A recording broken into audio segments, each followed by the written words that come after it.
পলকের অঝলক গেল। পলক আজকে স্বীকার করছে যে আমি প্রধানমন্ত্রী শেখ হাসিনার নির্দেশে ইন্টারনেট বন্ধ করেছিলাম।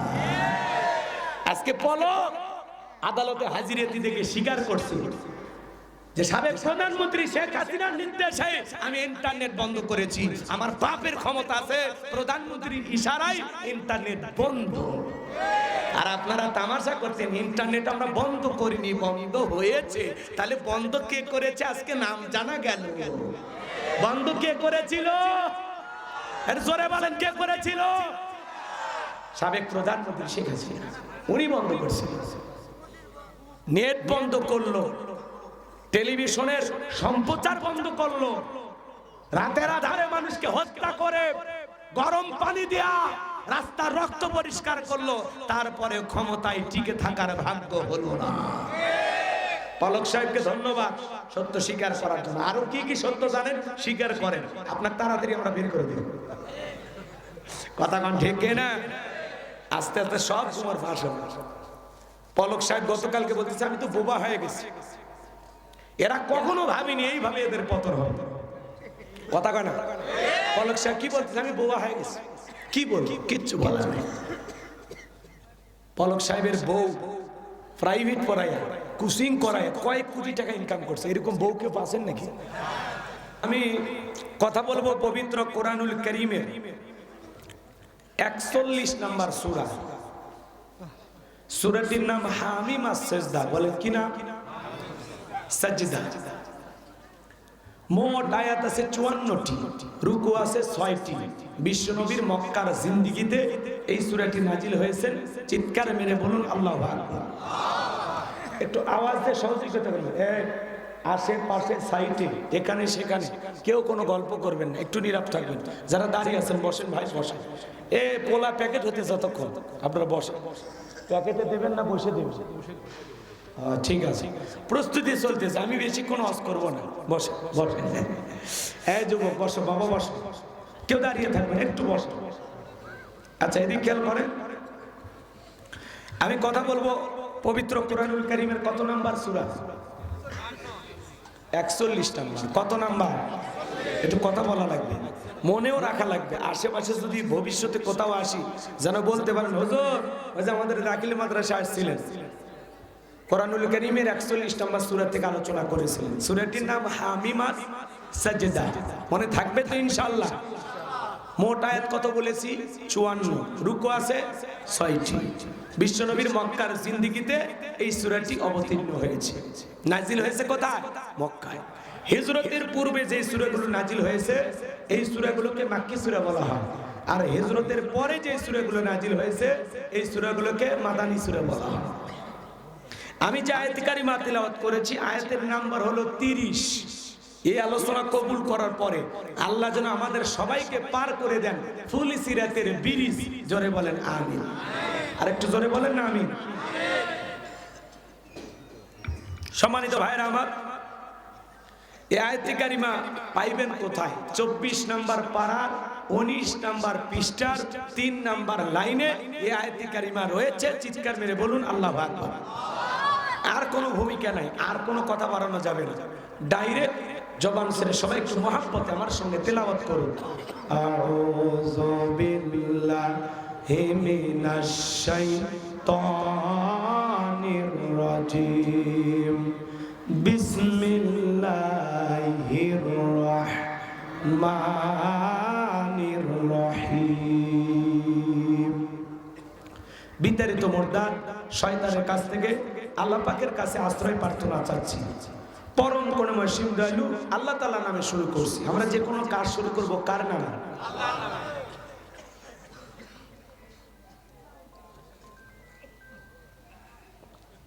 আমি একটা ঔষধ খাইছি এই জন্য চাটা খাইলাম, তাছাড়া প্রোগ্রামে আমি চা খাই না। ডাক্তার বলে দিছে যে ঔষধটা খেয়ে 1 কাপ চা খা। এদিক খেয়াল করেন, তাহলে আমরা জীবনের যে কোনো কাজের শুরুতে স্মরণ করবো কাকে? আল্লাহকে। আচ্ছা বলেন তো, আল্লাহকে স্মরণ করলে বরকত আছে না না? আল্লাহকে স্মরণ করার মধ্যে মজা আছে না না? ছোট্ট একটা কথা বলেই আলোচনা চলে যাবে। দেখেন এই বিসমিল্লাহর দাম কত। আল্লাহর একজন বান্দি হেঁটে যাচ্ছে, অমুসলিম, মেয়েটা কালেমা পড়ে মুসলমান হয়নি, কিন্তু মুসলমানদের একটা ধর্মীয় ইসলামী জালসা, তাফসীরুল কোরআন মাহফিল, ওয়াজ মাহফিলে আল্লাহর একজন বুজুর্গ গোলাম দ্বীনের দায়ী, তিনি আলোচনা করতেছেন। তো মেয়েটা চিন্তা করলো আমি একজন অমুসলিম, দেখি তো মুসলমানেরা কি বলে, একটু শুনি আসি। এই সোনার নিয়তে মহিলা প্যান্ডেলে হিন্দু মেয়েটা বসে গেছে। কি মেয়ে বলে? হিন্দু। কথা শুনতে শুনতে আল্লাহর সেই বুজুর্গ গোলাম আলোচনা করতেছেন, কুল হুয়াল্লাহু আহাদ, হে নবী আপনি বলুন আল্লাহ এক, আল্লাহ অদ্বিতীয়। আল্লাহ কয়জন? আল্লাহ বিশাল। কিন্তু আল্লাহ তাআলা তার পরিচয় ছোট্ট একটা সূরার ভিতরে দিয়ে দিয়েছে। সেই সূরার নাম ইখলাস। কি নাম বলেন তো? এই সূরাটা পড়লে আল্লাহর পরিচয় পাওয়া যাবে। কথা কয় না, কথা কয় না। এই সূরার ভিতরে যে কয়েকটা আয়াত আছে, এই আয়াতগুলোর ভিতরে আল্লাহ তাআলা তার পরিচয় দিয়ে দিয়েছে। আল্লাহকে চেনার কুষ্টি পাথর হলো সূরা ইখলাস। যেহেতু আমি ওই বিষয় নিয়ে তাফসীর করব না আজকে, আমার আলোচনার বিষয় ভিন্ন, এজন্য আমি ওইদিকে যাচ্ছি না, এদিকে মন দিয়ে শুনি। আমার ভাইয়েরা, আল্লাহর সেই বান্দি আলোচনা শুনতেছে, আল্লাহর সেই বুজুর্গ গোলাম আলোচনা করতেছেন। এক পর্যায়ে তিনি গিয়ে বললেন, ইন্নাদ দীনা ইনদাল্লাহিল ইসলাম, আল্লাহর কাছে শুধুমাত্র কেবলমাত্র একটি ধর্মই মনোনীত, সেই ধর্মের নাম ইসলাম। জোরে বলেন কি নাম? আল্লাহর কাছে একটি ধর্মই মনোনীত, সেই ধর্মের নাম কি? নিঃসন্দেহে আমি আল্লাহর কাছে শুধুমাত্র কেবলমাত্র একটি ধর্মই মনোনীত, তার নাম ইসলাম। ইসলাম আছে যেখানে শান্তি আছে, ইসলাম আছে যেখানে সমাধান আছে।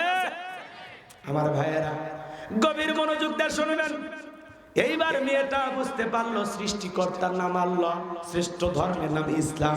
মেয়েটা তখন চিন্তা করলো আমি আর অমুসলিম থাকবো না, আমি কালেমা পড়ে মুসলমান হয়ে যাব।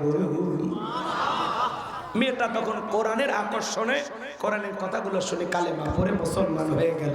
আল্লাহ সেই বুজুর্গ গোলাম বিসমিল্লাহ নিয়ে চমৎকার আলোচনা করেছে। কথা বুঝবেন? এই মেয়েটা বাড়িতে যাওয়ার পরে উঠতে বসতে বিসমিল্লাহ পরে কালেমার জিকির করে। হঠাৎ করে তার মা বুঝতে পেরে জিজ্ঞাসা করছে, মেয়েরে তুমি যেন ফিসফিস করে কি পড়লা?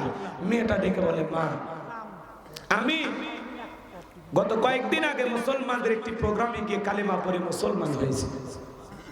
এই কথা শোনার পরে মহিলা ডেকে বলে, সর্বনাশ করেছিস, এখনো সময় আছে, ইসলাম ধর্ম ত্যাগ করে আবারও বাপদাদা ধর্মে ফিরে আসবে। মেয়েটা ডেকে বলে, মা ইসলাম মানতে গেছে মজা আমি পাইতেছি, আমার পক্ষে ইসলাম ধর্ম ছাড়া সম্ভব নয়। সুবহানাল্লাহ। রাতের বেলায় মেয়েটার বাবা চলে আসতে স্ত্রী চার স্বামীর কাছে ডেকে বলে, শোনো আমাদের একমাত্র মেয়েটা কালেমা পড়ে মুসলমান হয়েছে, তাই নাকি? বলে হ্যাঁ। ঠিক আছে, মেয়েকে ডাক দাও। মেয়েকে ডাক দেওয়ার পরে জিজ্ঞাসা করে, মা এসব কি শুনছি, তুমি নাকি মুসলমান হয়েছ? মেয়েটা ডেকে বলে, বাবা যা শুনেছেন সত্য, আমি কালেমা পড়ে মুসলমান হয়েছি। এই কথা শোনার পরে ডেকে বলে, মেয়েরা তুমি আমাদের আশা স্বপ্ন ভরসা, তোমার কারণে সম্পদ টাকা পয়সা সবকিছু করেছি, তোমার কারণে যদি আজকে ইসলাম ধর্ম গ্রহণ করেছো এটা যদি প্রকাশ হয়ে যায় লজ্জায় মুখটা দেখাইতে পারবো না, এখনো সময় আছে, ইসলাম ধর্ম ত্যাগ করো। মেয়েটা ডেকে বলে, বাবা যত কথাই বলো, ইসলাম মানতে গিয়ে যে আমি মজা পেয়েছি, আমার পক্ষে ইসলাম ধর্ম ছাড়া সম্ভব নয়। চিৎকার মেরে বলুন সুবহানাল্লাহ। বাবা রাগান্বিত হয়ে মেয়েটার গালে একটা থাপ্পড় বসায় দিল। মেয়েটা কান্না করলেন। পরের দিন সকালবেলা এই ব্যক্তি বাদশার দরবারে চলে গেছে। ওই দেশের বাদশা তার সিলমোহর আংটিটা এই ব্যক্তির হাতে দিয়েছে। ওই দেশের নিয়ম হলো বাদশার সিলমোহর আংটি যার হাতে থাকবে, কোনো কারণে যদি বাদশার এই আংটিটা হেফাজত করতে সে হারিয়ে ফেলে দেয়, যদি কোনো কারণে তার কাছ থেকে আংটিটা হারিয়ে যায়, বাদশার নিয়ম অনুযায়ী বাদশা তাকে ফাঁসি দিয়ে মারবে। এই লোকের হাতে যখন আংটি দেওয়া হলো, লোকটা ডেকে বলে, বাদশা আমি এমনি নানান টেনশনে আছি, আপনার আংটির হেফাজত করতে পারবো না, আপনি আংটিটা নিতে পারেন। আবার আপনি বাদশা মানুষ আমার হাতে দিয়েছেন, ফেরত দিলেও বেয়াদবি দেখায়, এজন্য আমি বেয়াদবি করতে চাই না, আপনার কাছে আমি অনুমতি চাই, আপনি যদি অনুমতি দেন এই আংটিটা আমি আমার মেয়ের কাছে দেব। বাদশা ডেকে বলে তাতে কোনো আপত্তি নাই, কিন্তু দেশের আইন সম্পর্কে মেয়েটাকে অবশ্যই অবগত করবেন। বাড়িতে যাওয়ার পরে মেয়েটার হাতে আংটি দিল। আংটিটা দেওয়ার পরে মেয়েকে ডেকে বলে, মা বাদশার সিলমোহর বা আংটি খবরদার তুমি যদি হারিয়ে ফেলে দাও, বাদশার আংটি হারানোর অপরাধে বাদশাকে তো তোমাকে ফাঁসি দিয়ে মারবে। মেয়েটা এবার বিসমিল্লাহির রহমানির রহিম বইলা সুন্দর করে আংটিটা জামার পকেটে রেখে দিল। মেয়েটা যখন রাতের বেলায় ঘুমের মধ্যে চলে গেছে, গভীর নিশীতে বাবা মেয়েটা রুমের ভিতরে প্রবেশ করে মেয়েটার পকেট থেকে আংটিটা চুরি করে, বাড়ির পাশে নদী ছিল, নদীর ভিতরে ছুঁড়ে ফেলা দিয়েছে। বাবার চিন্তা ভাবনা হলো, এই যে মেয়েটার আংটি আমি ছুঁড়ে ফেলে দিলাম, বাদশার আংটি হারানোর অপরাধে বাদশা মেয়েটাকে ফাঁসি দিয়ে মারবে। মেয়েটা মুসলমান হয়েছে, সমাজে প্রকাশও পেল না, আমার উসুমাতা নিচু হলো না। আপন বাবা হয়ে মেয়ের বিরুদ্ধে ষড়যন্ত্র কেন করলো? কারণ মেয়েটা মুসলমান, বাবা হলো বেঈমান। কথা কয় না কেন? ইসলাম মানতে গেলে অনেক সময় বাবাও বিরুদ্ধে দাঁড়িয়ে যায়। ইব্রাহিম আলাইহিস সালামের বাবা দাঁড়ায় নাই? কথা কয় না, দাঁড়ায় নাই? ইসলাম মানতে গেলে ভাইয়েরাও বিরোধিতা করে, যেমন ইউসুফ আলাইহিস সালামের ভাইয়েরা। কথা বলে ঠিক কিনা? তো মেয়েটার বাবা এই গভীর ষড়যন্ত্র করলো মেয়েটাকে বিপদে ফেলার জন্য। আমি কি পুরো ঘটনাটা বলবো? আপনারা শুনবেন? কারা কারা একটু হাত তুলে দেখি।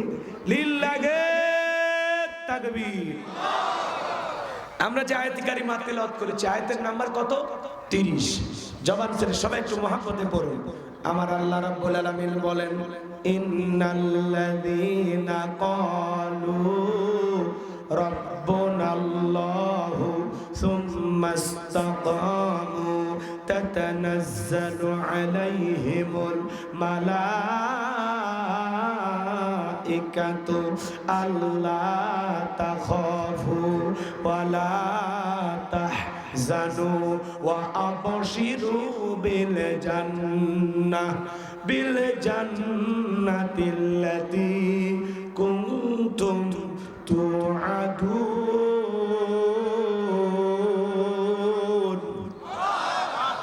আল্লাহ রাব্বুল আলামিন বলেন, এদিক খেয়াল করুন, যে কোনো আয়াত বা সূরার তাফসীর করতে হলে কোন প্রেক্ষাপটে কোন সময় আল্লাহ তাআলা রাসূলের উপরে সে আয়াতটি বা সূরাটি নাজিল করেছেন, সে নাজিলের প্রেক্ষাপট জানা দরকার আছে না নাই?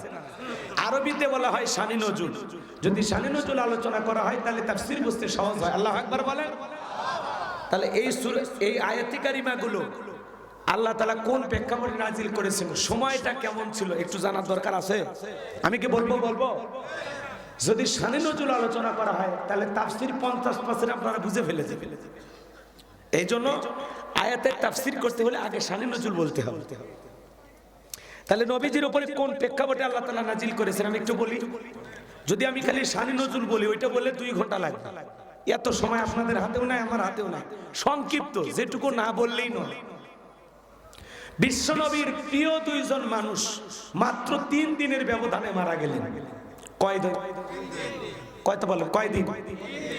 একজন হলেন আম্মা জান খাদিজাতুল কুবরা রাদিয়াল্লাহু তাআলা আনহা, আর একটা হলো চাচা আবু তালিব। একজন ঘরে ভালোবাসা দিয়ে আগলায় রাখতো, আর একজন বাইরের দিক দিয়া ভালোবেসে আগলে রাখতেন। 2 জনই রাসূলের জীবনের সবচেয়ে প্রিয় মানুষ। আল্লাহু আকবার বলেন। 2 জন মানুষকে হারিয়ে ব্যথিত হৃদয় নিয়ে নবীজি কালেমার দাওয়াত দিতে দিতে চলে গেলেন তাইফে। তাইফের মানুষ নবীজির দাওয়াত গ্রহণ না করে নবীজির জান্নাতি শরীর মোবারকে বৃষ্টির মতো পাথর নিক্ষেপ করলেন। পাথরের আঘাতে নবীজি আমার অজ্ঞান হয়ে পড়ে গেলেন। পাথর দিয়ে পুরো দেহটা লেগে গেছে। নবীজির প্রিয় সাহাবী যায়েদ বিন হারেসা বলেন, অনেক কষ্টে নবীজির শরীর মোবারক থেকে পাথরগুলো সরায় ফেললাম। নবীজির জ্ঞান ফিরে আসলো। নবীজি ডেকে বলে, আমার একটু উযু বানায় দাও। হযরতে যায়েদ বলেন, আমি যখন বিশ্বনবীর পা মোবারক থেকে জুতা খুলতে গেলাম, তাকায় দেখি নবীজির দেহের রক্তগুলো জুতার কাছে গিয়ে জমাট বেঁধে গেছে। একেবারে দলা দলা হয়ে পায়ের নিচে রক্তগুলো জমাট বেঁধে গেছে। নবীজির রক্ত দিয়ে জুতার ভিতরে পাটা জমাট বেঁধে আসে। অনেক কষ্টে জুতাটা খুললেন। চিন্তা করেন, পৃথিবীর সেরা মানুষ, তিনি পাথর খাইছে। কথা বোঝেন নাই? কি হয়েছে ভাই? কিছু বললেন? ও দেখে আসছে, আলহামদুলিল্লাহ। আমি গেছিলাম। আমার ভাইরা, দিল দিয়া কথাগুলো বোঝার চেষ্টা করবেন। বাজানো আমার নবীজি নামাজের সিজদায় লুটিয়ে পড়লেন, আল্লাহ তাআলার কাছে দোয়া করতেছেন। ওই মুহূর্তে জিবরাইল এসে বলে, নবী, যে তাইফের মানুষ আপনাকে পাথর নিক্ষেপ করেছে, আপনি যদি অর্ডার দেন গো নবী, পাহাড় চাপা দিয়ে তাইফের মানুষকে আমরা জনমের মতো বিদায় করে দেব।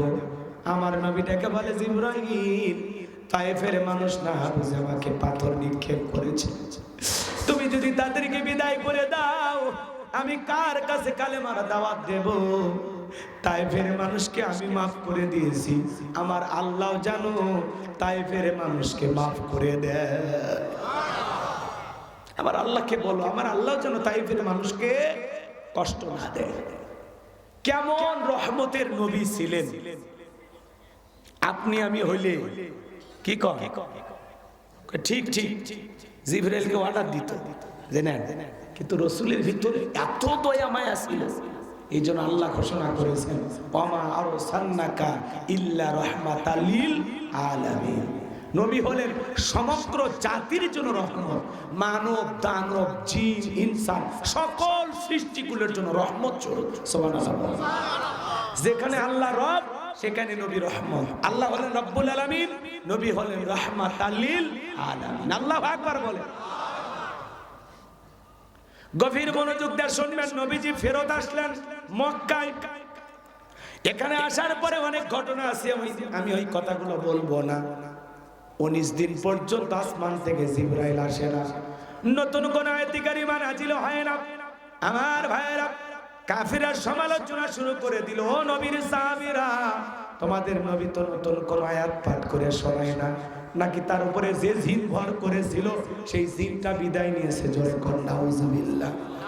বলতে লাগলো, নবীর সাহাবীরা, তোমাদের নবী তো নতুন কোন আয়াত বা সূরা পাঠ করে শোনায় না, নাকি তারা আল্লাহই তাকে ভুলে গেছে। জোরে কর নাউজুবিল্লাহ। এই কথা বলে তারা সমালোচনা শুরু করলো।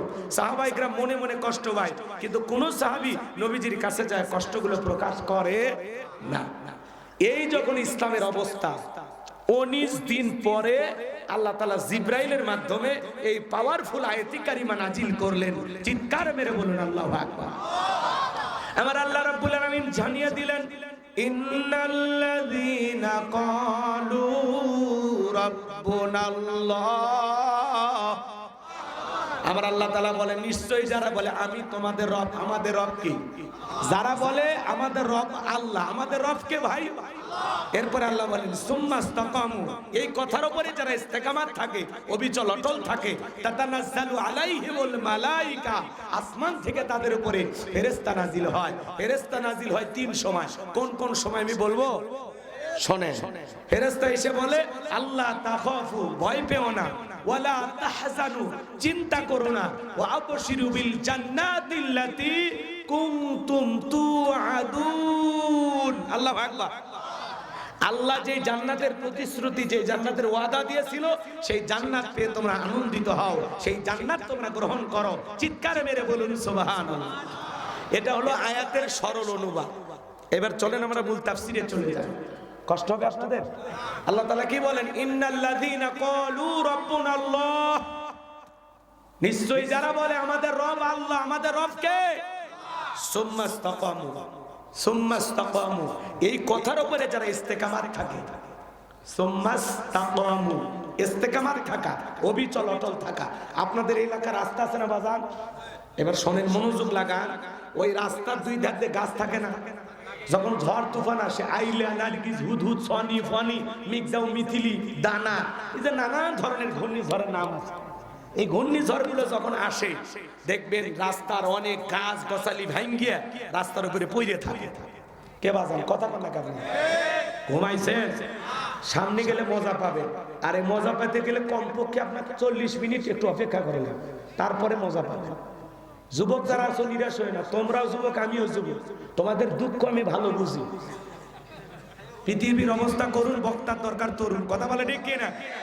আফসোস করো না যুবক, আমি তোমাদের জন্য আছি। তোমাদের জন্য স্পেশাল কিছু আলোচনা মাথার মেমোরিতে সেভ করা আছে, সময় মতো ডাউনলোড দিয়ে শোনায় দিই। মা বোন যারা আছেন অপেক্ষায় থাকেন, আপনাদের জন্য স্পেশাল বরাদ্দ আছে। কথা কহ না, মা বোনদের একটু আলোচনার মাধ্যমে সাজিয়ে গুছিয়ে তোলা দরকার আছে না নাই? কারণ ঘর ঠিক দুনিয়া ঠিক, ঘরে শান্তি বাইরেও শান্তি। কথা কন। আর ঘরে যদি অশান্তি হয় জীবনটা জাহান্নাম হয়ে যাবে। কথা কন। তাহলে ওই পাগলিদেরকে একটু লাইনত তোলার দরকার নাই, অপেক্ষায় থাকে, শুরু করা লাগবে। তো ভাইবেন না যে হুজুর মনে ঝিমাবে, একটু সময় দেয়, শুরু করতেছি। কষ্ট হচ্ছে আপনাদের? তাকবীর দেন, লিল্লাহে তাকবীর। আমার ভাইয়েরা ভালো করে বোঝার চেষ্টা করবেন বাজান গো আমার। ঝড় তুফানে যেরকম গাছ গাছালি গুলো ভেঙে যায়, আবার কিছু গাছ মজবুত ভাবে শিকড় দিয়ে দাঁড়িয়ে থাকে। থাকে কিনা? না, সব গাছ শেষ হয়ে যায়। কিছু গাছ মজবুত ভাবে শিকড় নিয়ে দাঁড়িয়ে থাকে, এর নাম হলো সুম্মাস্তাকাম। ইস্তেকামাত থাকা, অবিচল অটল থাকা, দৃঢ় থাকা, মজবুত থাকা। কথা বলে ঠিক না? আপনি যখন বলবেন আল্লাহ আমার রব, এই কথার উপরে টিকে থাকতে হলে আপনার উপরে মামলা আসবে, হামলা আসবে, নির্যাতন আসবে, জুলুম আসবে, ফাঁসির দড়িতে ঝুলাবে, মামলা দেবে, দেশ ছাড়া করবে। তারপরে আপনি বলবেন আল্লাহ আমার রব, হাসতে হাসতে ফাঁসির দড়িতে ঝুলবে, কিন্তু আল্লাহকে ছাড়বে না। হাসতে হাসতে জীবন দেবে, কিন্তু বাতিলের কাছে মাথা নত করবে না। কথা বলে ঠিক না? এজন্য আল্লাহ আমার রব, এই রবই আমার সব। বান্দার চাওয়ার আগে সব চাও পূরণ করে দেন। তিনি কে? তিনি কে? সে রবের গোলামি করতে হবে। চলে সামনের দিকে যাই। ইসলাম মানার কারণে আপনাকে ঘর ছাড়া করবে, বাড়ি ছাড়া করবে, দেশ ছাড়া করবে। আপনি ঘুমাবেন, মিথ্যা মামলা দিয়ে আপনাকে জেলে নিয়ে যাবে। কি এরকম দিন যায়নি? কথা বলেন, যায়নি? যারা মিথ্যা মামলা হামলা দিয়া, হ্যাঁ, এদেশের হাজার হাজার মানুষকে দিনের পর দিন ভোগান্তির শিকার করাইছে। কোর্টের বারান্দায় মানে বারবার যাওয়া আসা করা লাগছে। আজকে ওরা মামলা দেখে বলে এগুলো মিথ্যা মামলা। ও, এর আগে যে বিএনপি জামাতের নামে মিথ্যা মামলা দিছিল, বলে সত্য ছিল?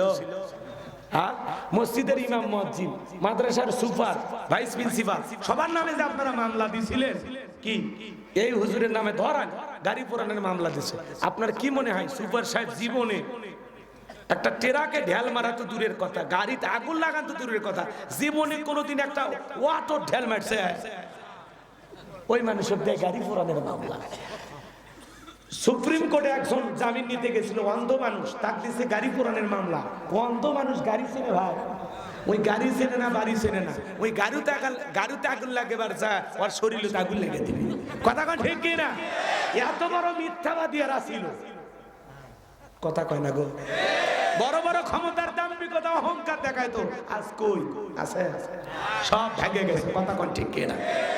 বড় বড় কথা বলতো, পালাবো না, যাবো না। ওরে বাবা, ঈশ্বর চাচাকে বলা হয় স্বৈরাচার শাসক। ঈশ্বর চাচা ক্ষমতার থেকে পদত্যাগ করে জেলে গেছে, কিন্তু দেশ ছাড়েনি। বাপের বেটা দেশ নেত্রী বেগম খালেদা জিয়া জেল খাইছে, অসুস্থ অবস্থায় দেশে এখনো পড়ে আছে, দেশ ছাড়েনি। বাপের বেটি। আর আপনি কি বলতেন? পালাবো না, আমি মুখের বেটি।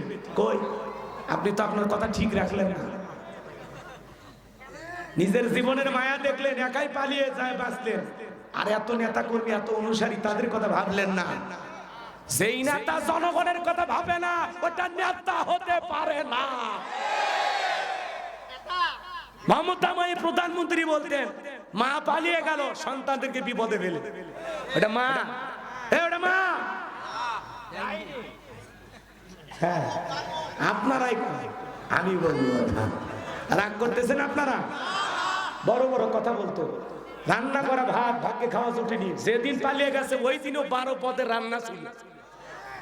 নিজে বিয়েলি অনেক কিছু খায়, আর কয় কোথাও ফাঁকা রাখবেন না, সব জায়গায় সবজি চাষ করবেন। আর আমি লুটে লুটে খাই। 11 লক্ষ কোটি টাকা দুর্নীতি করে বিদেশে পাচার করছে। কথা বলে দেখে না? আমি ভারতকে এত কিছু দিছি, ভারত জীবনেও ভুলবে না। ওই জন্য ভারতে জায়গা হচ্ছে, দুনিয়ার কোন দেশ ওনাকে জায়গা দিচ্ছে। এখন বাধ্য হয়ে কি বলে, মাঝে মাঝে কল রেকর্ড ফাঁস হয়, আমাদেরকে ছেড়ে তো থাকতেও পারে। মাঝে মাঝে কল দিয়ে খোঁজ খবর নেই, আমি দেশের খুব কাছে আছি, চট করে ঢুকবো। ঢুকবেন তো আপনি আসেন, এই দেশ আপনার বাবা, এই দেশ আপনার স্বামী, আপনি আসেন। এই দেশের 18 কোটি মানুষের 36 কোটি চোখ তাকায় আছে, আপনি আসেন। কথা কন না কেন? রাগ করতেছেন আপনারা? আসতেছেন। ওই যে আমি বলছি, বলবো, রাগ করবেন না তো? ববু আইবা, তুমি আইবা গো, সেই দিন আইসা বুবু ক্ষমতা পাইবা না। ববু আইবা, তুমি আইবা গো, সেই দিন আইসা বুবু ক্ষমতা পাইবা না। বুবু কাদের কাকার অবস্থা খারাপ, পরবেশ বাবার হাউ নাঙ্গেলা কোন সামনে আসে না। এ যুবক কথা ঠিক, খোঁজ নাই বুবু কাদের কাকার অবস্থা খারাপ, পরবেশ বাবার হাউ নাঙ্গেলা কোন সামনে আসে না। নেতা কর্মী সব জেলের ভিতর, আমি আসি ডরের ওপর, কখন জানি আসে গ্রেফতারি পরোয়ানা। বুবু আইবা, তুমি আইবা গো, সেই দিন আইসা বুবু ক্ষমতা পাইবা না। বুবু আইবা, তুমি আইবা গো, সেই দিন আইসা বুবু ক্ষমতা পাইবা না। ক্ষমতার চেয়ার থেকে নামা সহজ, কিন্তু এই চেয়ারে ওঠা কঠিন। 16 বছর ছিলেন, এর আগে 5 বছর, 21 বছর, বিধবা মানুষ আর কত লাগে? কথা কয় না গো? আর যাই হোক, এখন থেকে আমাদের সিদ্ধান্ত না লাগবে, আগামীতে বাংলাদেশে কোন নারীকে আমরা প্রধানমন্ত্রী বানাবো না। এই দেশের প্রধানমন্ত্রী হবে পুরুষ। কারা কারা চান হাত তুলে দেখেন। ইল্লাহে তাকবীর। হ্যাঁ, নারীদের দেখার দিন শেষ, আগামীতে পুরুষের বাংলাদেশ। কথা ক্লিয়ার? কিন্তু আমেরিকার ইতিহাসে 47তম প্রেসিডেন্ট হলো ডোনাল্ড ট্রাম্প। আজ পর্যন্ত আমেরিকা তার অভিভাবক কোন নারীকে বানায়নি। আমেরিকার ইতিহাসে আজ পর্যন্ত কোন নারী প্রেসিডেন্ট হয়নি। আমরাও সিদ্ধান্ত নেব, ডোনাল্ড ট্রাম্পের মতো আধা পাগলকে ওরা ক্ষমতায় বসালো, কিন্তু কমলা হ্যারিসকে নেত্রী মানেনি। ওরা আবার বয়ান দেয়, তারা তামাম পৃথিবীর মানুষের নারীর ক্ষমতায়নের দিকে উৎসাহ দেয়, আর নিজেরা আবার সেনা ঠিকই। ওরা কোন নারীকে আমেরিকার প্রেসিডেন্ট বানায়নি। আজ পর্যন্ত কখনো কোন নারী প্রেসিডেন্ট হয়নি। তাহলে আমরা পারবো না? এ জোরে কম। মেয়ে মানুষ ক্ষমতার চেয়ারে বসলে বোঝেন না ভাই, মেয়েদের রাগ বেশি, জেদ বেশি। বাড়ি ঘরে স্বামীর সাথে ঝগড়া লাগা, হাড়ি পাতিল ভেঙে ফেলে দেয়, স্বামী স্কুলে আসার মারে, ওদের জেদ বেশি গো। দেখলেন না 16 বছর ঘর জামাইয়ের মতো রাখছে, কিছু বলার ছিল না। কথা কোন ঠিকই না? হ্যাঁ, নারীরা যদি শান্তির জায়গা পায়, ওরা জীবন চলে যাবে জায়গা সরকার। আর ওই জায়গায় টিকে থাকতে যদি পুরো দেশে আগুন লাগা দেওয়া লাগে, ওরা পুরো দেশে আগুন চালাবি, তাও শান্তি ছাড়বি। তার বাস্তব প্রমাণ পাইছেন তো। চলেন সামনের দিকে যায়, মনে অনেক দুঃখ জমে আসে, আস্তে আস্তে খুলে বলবো। কষ্ট হচ্ছে নাকি আপনাদের? যুবক রেডি আছো বাবা? তাকবীর দাও, লিল্লাহে তাকবীর। আমার ভাইয়েরা, তাহলে যে কথা আমি বলতে যাচ্ছিলাম, গভীর মনোযোগ দিয়ে শুনবেন। তাহলে বলেন তো আমাদের রব কে? আল্লাহ বলেন, ইন্নাল্লাযীনা ক্বালু রাব্বুনাল্লাহ। আমার আল্লাহ রাব্বুল আলামিন ডেকে বলেন, নিশ্চয়ই যারা বলে আমাদের রব আল্লাহ। ও বগুড়ার মুসলমান, ডান হাতটা আসমানের দিকে তুলে শাহাদত আঙ্গুলি দ্বারা সাক্ষী দিয়ে বলেন তো আমাদের রব কি? আর একটু জোরে ডাক দেন আল্লাহ। ভালোবেসে জোরে ডাক দেন আল্লাহ। সবাই ভালোবেসে ডাক দেন আল্লাহ। এই যে আল্লাহ আল্লাহ বলে ডাক দিলাম, আমাদের আল্লাহ খুশি না বেজার? ভাই রে ভাই, এই জন্য আল্লাহ তাআলা বলেন, ইন্নাল ইনসানা লিরাব্বিহি লাকানুত। মানুষ বড় অকৃতজ্ঞ। ডাইরেক্ট বাংলা ভাষায় যাকে বলা হয় নেমোখারাম। একটা বন্ধুর সাথে যদি আপনার বন্ধুত্ব হয়, আপনি যেই কালারের শার্ট কিনেন ওরেও কিনে দেন, যেই কালারের গেঞ্জি নেন ওরেও দেন। দুই লুঙ্গি কিনলে 2টা, গেঞ্জি কিনলে 2টা, লুঙ্গি কিনলে 2টা, গেঞ্জি কিনলে 2টা, মোবাইল কিনলে 2টা, সব খালি 2টা। মানে এত বন্ধুত্ব। তো হঠাৎ করে মনে করেন দুইজন বন্ধু, একজন বাদশা একজন রাজা। তো রাজা বিয়ে করেছে, বাদশাকে দাওয়াত দেয়নি। তো অন্য বন্ধুরা এসে বলতেছে, দোস্ত তোমার বন্ধু যাকে তুমি সেই মহব্বত করতে, তার নাকি বিয়ে, তোমার দাওয়াত দিছে। কই বেঈমানের কথা বলবি না, নিজের ভাইয়ের মতো ভালোবাসলাম, কি দিলাম না রে, যেটা কিন্তু দুইটা, আমার একটা ওর একটা। আর আজকে সেই বেঈমান বিয়ে করে, আমার দাওয়াত দেয় না। এই দুঃখ আমি রাখবো কোথায়? মাত্র কয়দিন, 10 দিন, 12 দিন, বা 1 বছর, 2 বছর, 5 বছর, 10 বছর, অথবা 20 বছরের এই বন্ধুত্বের খাতিরে আপনি যদি আরেকজনকে বেঈমান বলতে পারেন, অকৃতজ্ঞ বলতে পারেন, আল্লাহ যে আপনাকে এত খাওয়ায়, এত দেয়। এই জন্য আল্লাহ বলতেছেন, ইন্নাল ইনসানা লিরাব্বিহি লাকানুত, মানুষ বড় অকৃতজ্ঞ। ডাইরেক্ট বাংলা ভাষা যাকে বলা হয় নিয়ম খারাপ। আল্লাহর এত নিয়ামত খায়, আল্লাহ এত নিয়ামত দিয়েছে, এই পৃথিবীর জমিনে যা কিছু দেখতেছেন সবকিছু আল্লাহ আপনার আমার জন্য সৃষ্টি করছে। হুয়াল্লাযী খালাকালাকুম মা ফিল আরদি জামিআ, পৃথিবীতে যা কিছু দেখো বান্দা, সবকিছু আমি আল্লাহ তোমাদেরকে সৃষ্টি করেছি। আর তোমাদেরকে সৃষ্টি করেছি আমি আল্লাহর গোলামি করার জন্য। বলুন আল্লাহু আকবার। হাঁস মুরগি গরু ছাগল খাবার খায়, মাথা নিচের দিকে নামায়, কিন্তু আপনি আমি আশরাফুল মাখলুকাত, আল্লাহর ভিআইপি সৃষ্টি। কুনতুম খায়রা উম্মাতিন উখরিজাত লিন-নাস, আল্লাহ বলেন তোমাদেরকে উত্তম জাতি বানালাম, ভিআইপি বানালাম, মর্যাদার আসনে বসাইলাম। খাবার খাওয়ার জন্য মাথা নত করতে হবে না। আমি আল্লাহ ডিজিটাল 2টা কাটা চামচালা হাত দিলাম, হাতের গিটাই গিটাই ভাস। আল্লাহ যদি বাঁশের মতো হাত সোজা করে দিতেন, কি কেমনে খাইতেন? এভাবে তুলে কঠিন হয়ে যেত। কথা কোন ঠিক কিনা? এই যে কিটেই কিটেই ভাস এত সুন্দর করে কে বানাইছে? জোরে বলেন, কে বানাইছে? একটু চিন্তা করলে আল্লাহর সৃষ্টি নিয়ে ব্রেন খুলে যাবে। এত সুন্দর করে আল্লাহ বলে, লাকাদ খালাকনাল ইনসানা ফি আহসানি তাকওয়িম, বান্দারে তোরে বড় সুন্দর গঠন দিয়ে আমি আল্লাহ সৃষ্টি করেছি। সুবহানাল্লাহ। পৃথিবীর সব সৃষ্টি আল্লাহ বলেছেন কুন ফায়াকুন, সঙ্গে সঙ্গে হয়ে গেছে। মানুষকে আল্লাহ তাআলা তার আপন কুদরতি হাত দিয়ে সৃষ্টি করেছে। একটু জোরে বলবেন না সুবহানাল্লাহ? তাহলে সে আল্লাহর গোলামি করা দরকার আছে না নাই? একটা কুকুর শুকনো হাড় খায় আপনার বাড়ি, যেটা আপনি খাইতে পারেন না, যেটা চিবানো আপনার পক্ষে সম্ভব নয়, ওই শুকনো হাড়টি খায়া রোদ নাই, বৃষ্টি নাই, ঝড় নাই, তুফান নাই, মালিকের বাড়ি পাহারা দেয়।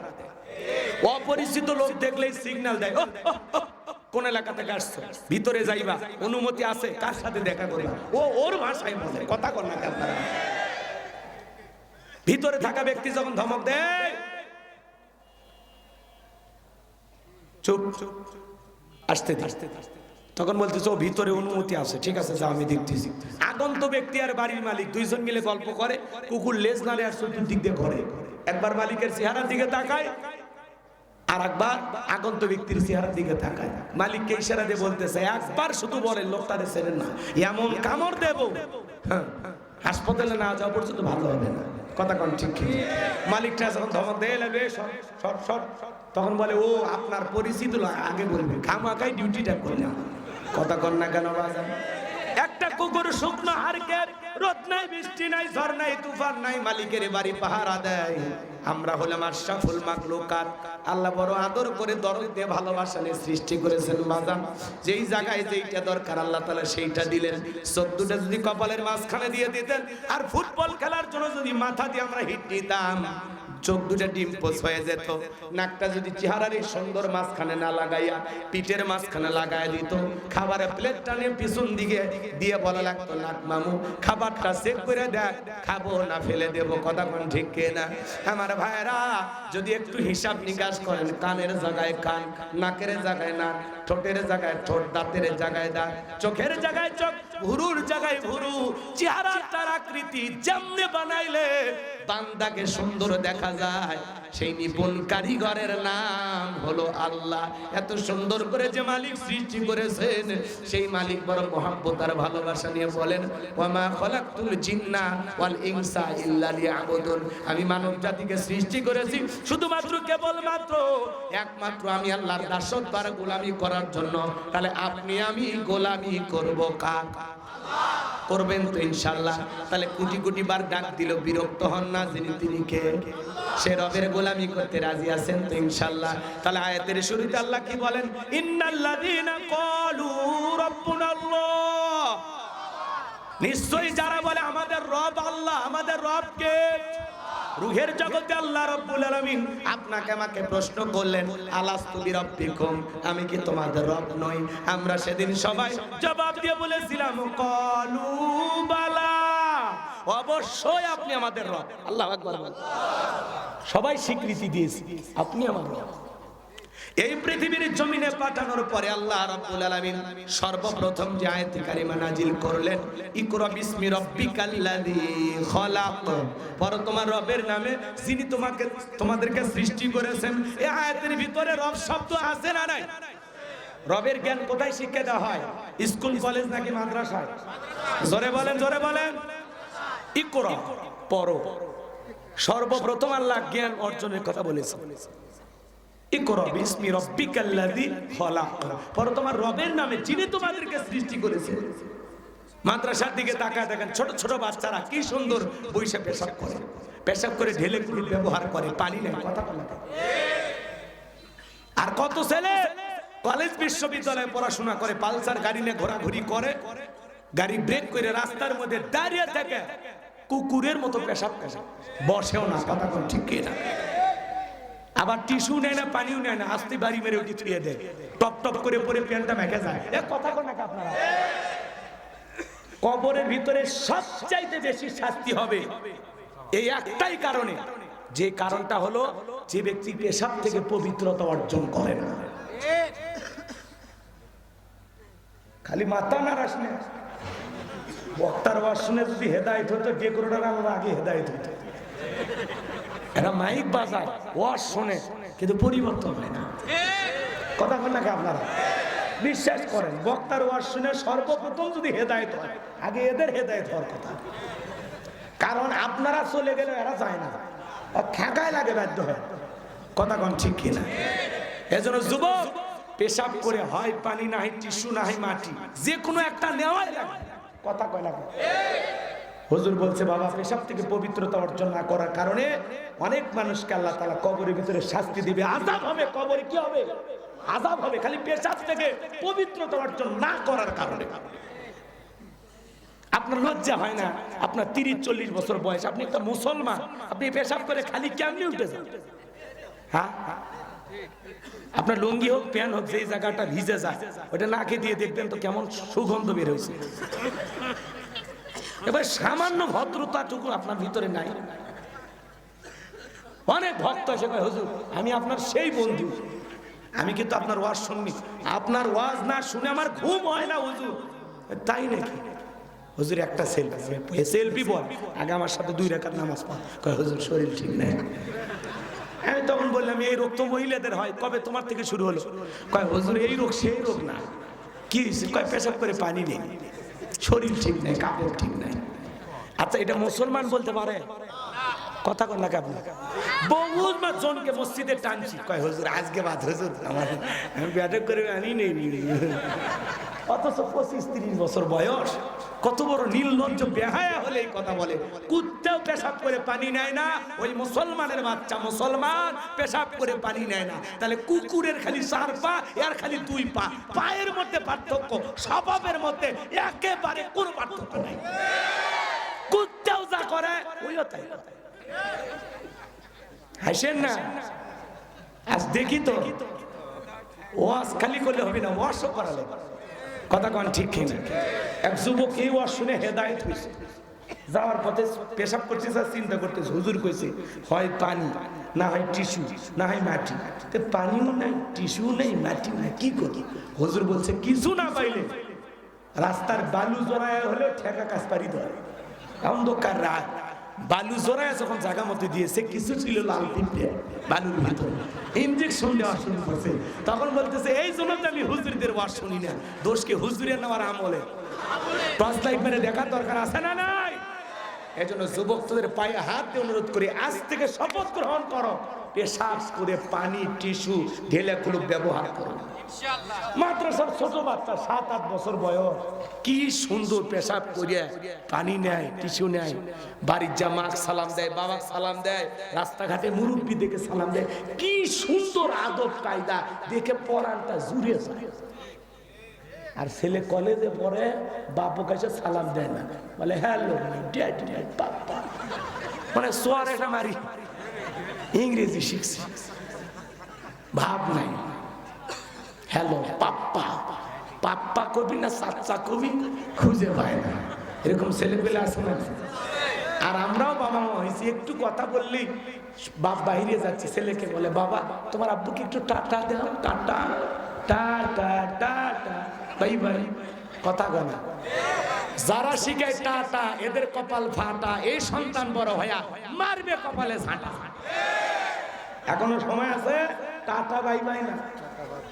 আপনার সন্তানকে শিখান, ওই যে তোমার বাবা বাইরে যাচ্ছে, বলো বাবা ফি আমানিল্লাহ, কথা কয় না, হ্যালো না, ফোন দেওয়ার সাথে সাথে বলবেন আসসালামু আলাইকুম ওয়া রাহমাতুল্লাহ, হ্যালো না, কি বলবেন সালাম, কথা শেষ, আল্লাহ হাফেজ।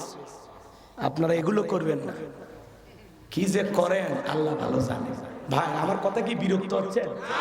পোলা কিন্তু এখনো হয়নি, অতএব শোনাই লাগবে, কষ্ট হচ্ছে আপনাদের। তাকবীর লিল্লাহি তাকবীর। তাহলে বাজানো আমার সন্তানকে যদি মানুষের মতো মানুষ বানাইতে চান, মাদ্রাসায় পড়ানোর দরকার আছে না নাই? দেখবেন অনেক বাচ্চারা কিন্তু প্রাইমারিতে পড়াশোনা করে, ছুটি হয়ে গেছে, রাস্তার মধ্যে দাঁড়িয়ে দাঁড়িয়ে পেশাব করতেছে, লিখতেছে। জিজ্ঞাসা করা হলে বাবারে তুমি কোথায় পড়া? কয় প্রাইমারিতে। কোন ক্লাস? কয় ক্লাস 3-তে। তো পেশাব করতেছে, লিখতেছো, ব্যাপারটা কি?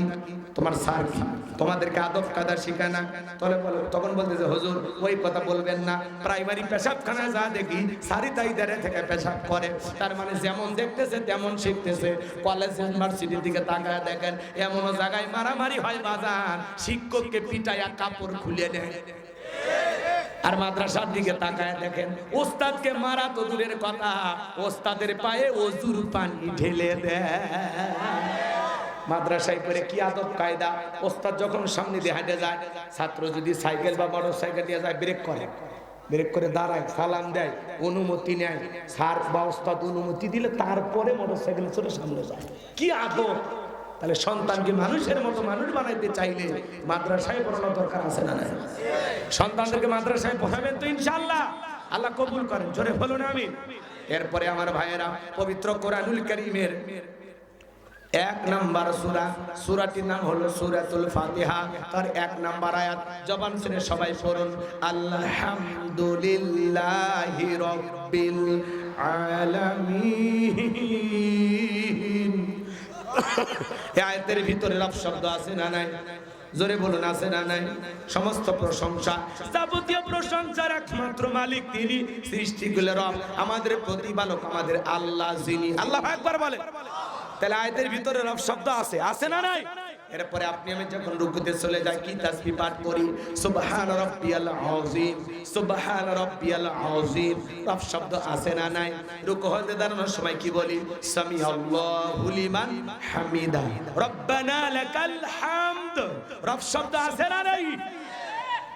এরপরে আপনি আমি যখন সিজদায় চলে যাই, মাথা নত করি, কি তাসবিহ পাঠ করি, সুবহান রাব্বিয়াল আ'লা, সুবহান রাব্বিয়াল আ'লা, সুবহান রাব্বিয়াল আ'লা। রব শব্দ আছে না নাই? অনেকে খালি সুবহানাল্লাহ কয় না, সয়াবিনের তেল কয়, আল্লাহ ভালো জানে। স্পষ্ট বোঝা যায় না, খালি ফিস ফিস করে। স্পষ্ট করে আপনাকে বলতে হবে, সুবহান রাব্বিয়াল আ'লা, সুবহান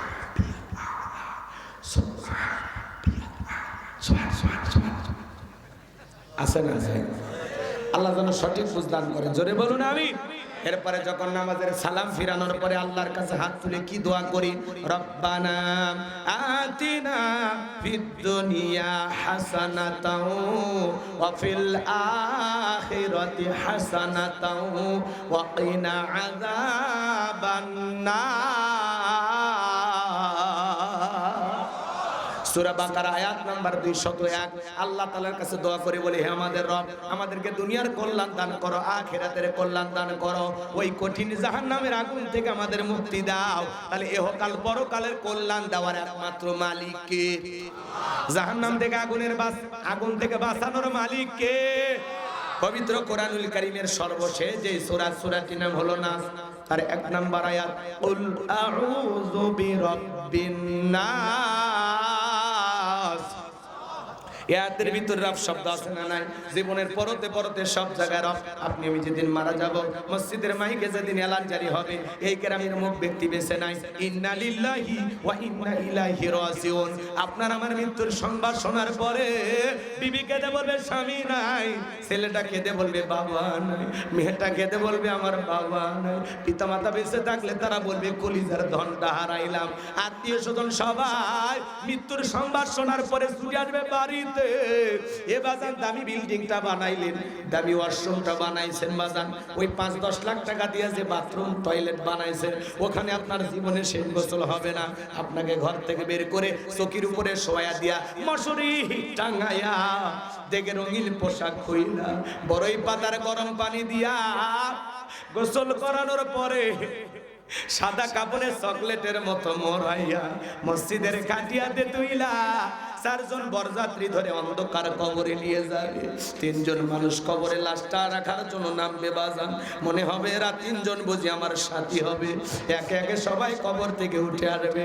এরপরে যখন কবরের উপরে বাঁশের বিছানা বিছায়া দেবে, এরপরে যখন মন কেমন মাটি কবরের উপরে চাপা দেবে বাজান, সবাই আপনার আমার লাশটা রেখে যখন চলে আসবে, কবরে থাকা ব্যক্তি ওদের পায়ের আওয়াজ শুনতে পাইবে, চিৎকার মেরে দেখে বলবে আমাকে একা রাইখা যাও না। কবরে থাকা ব্যক্তির চিৎকার দুনিয়ার কেউ শুনতে পাবে না। আমার ভাইয়েরা, ওই কবর বড় কঠিন জায়গা। যেই কবরের ডানে মাটি বামে মাটি, মাটির হবে বিছানা, ওপরেতে বাঁশের ছাউনি, কবর নাম তার ঠিকানা। আপনার আমার নবীজি বলেছেন, কলা রাসূলুল্লাহি সাল্লাল্লাহু আলাইহি ওয়াসাল্লাম, ইন্নামাল কুবুরু রাউযাতুম মিন রিয়াদিল জান্নাহ আও হুফরাতুম মিন হুফারিন নার। রাহু তিরমিজি শরীফের হাদিস। আল্লাহ রাসূল বলেছেন, যে ব্যক্তির আমল ভালো, মৃত্যুর সঙ্গে সঙ্গে আল্লাহ তাআলা তার কবরটাকে জান্নাতের বাগান বানায় দিবেন, বলুন সুবহানাল্লাহ। আর যে ব্যক্তির আমল খারাপ, আও হুফরাতুম মিন হুফারিন নার, তার কবরটা হবে জাহান্নামের আগুনের গর্ত। নবীজি আমার এক জায়গায় বসা, জিবরাইল আসলেন, ডেকে বলেন, নবী গো, এই মুহূর্তে একটা আওয়াজ আইলো, আপনি কি শুনতে পাইছেন? আমার নবী বলে, হ্যাঁ জিবরাইল, আমি শুনতে পেয়েছি। জিবরাইল বলেন, নবী গো, আজ থেকে 70 বছর আগে আল্লাহ তাআলা জাহান্নামের গর্তের মুখে একটা পাথর ছেড়ে দিয়েছে। এই মাত্র জাহান্নামের তলদেশে গিয়া পাথরটা পৌঁছাইলো। চিন্তা করেন বাজার, একটা পাথর ছেড়ে দিলে নিচে পড়তে যদি 70 বছর লাগে, আল্লাহ না করুক আপনার আমার গুনাহের কারণে, অপরাধের কারণে আসমান জমিনের মালিক আল্লাহ বেজার হইয়া যদি জাহান্নামের আগুনের গর্তে ফেলে দেয়, আপনার আমার কিন্তু বাঁচার কোনো উপায় নাই। এই জন্য কবর বড় কঠিন জায়গা বাজার, এই কবর বড় কঠিন জায়গা।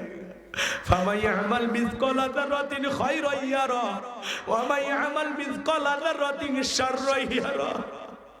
বান্দা, তুমি যদি যারা পরিমাণ অনুপরিমাণ নেক আমল করো, ওইটাও তোমার আমল নামায় লিপিবদ্ধ করা হবে। তুমি যারা পরিমাণ আমল যদি করো, তুমি যদি যারা পরিমাণ আমল করো, ওইটাও তোমার আমল নামায় লিপিবদ্ধ করা হবে। আর যারা গুনাহে একবার অন্ধকার কবরে যাবে, ওই কবরের ডানের মাটি বামে চলে যাবে, বামের মাটি ডানে চলে যাবে, এমন জোরে চাপ দেবে বাজার, এক পাথরের হার অন্য পাথরে ঢুকে যাবে। কবরে থাকা অন্ধ ফেরেশতা চোখে দেখে না, কানে শোনে না, হাতুড়ি দিয়ে বাড়ি মারবে বাজার। ওই হাতুড়ি যদি উহুদ পাহাড়ের উপরে মারতো, ওই উহুদ পাহাড় জমিনের নিচে চলে যাইত।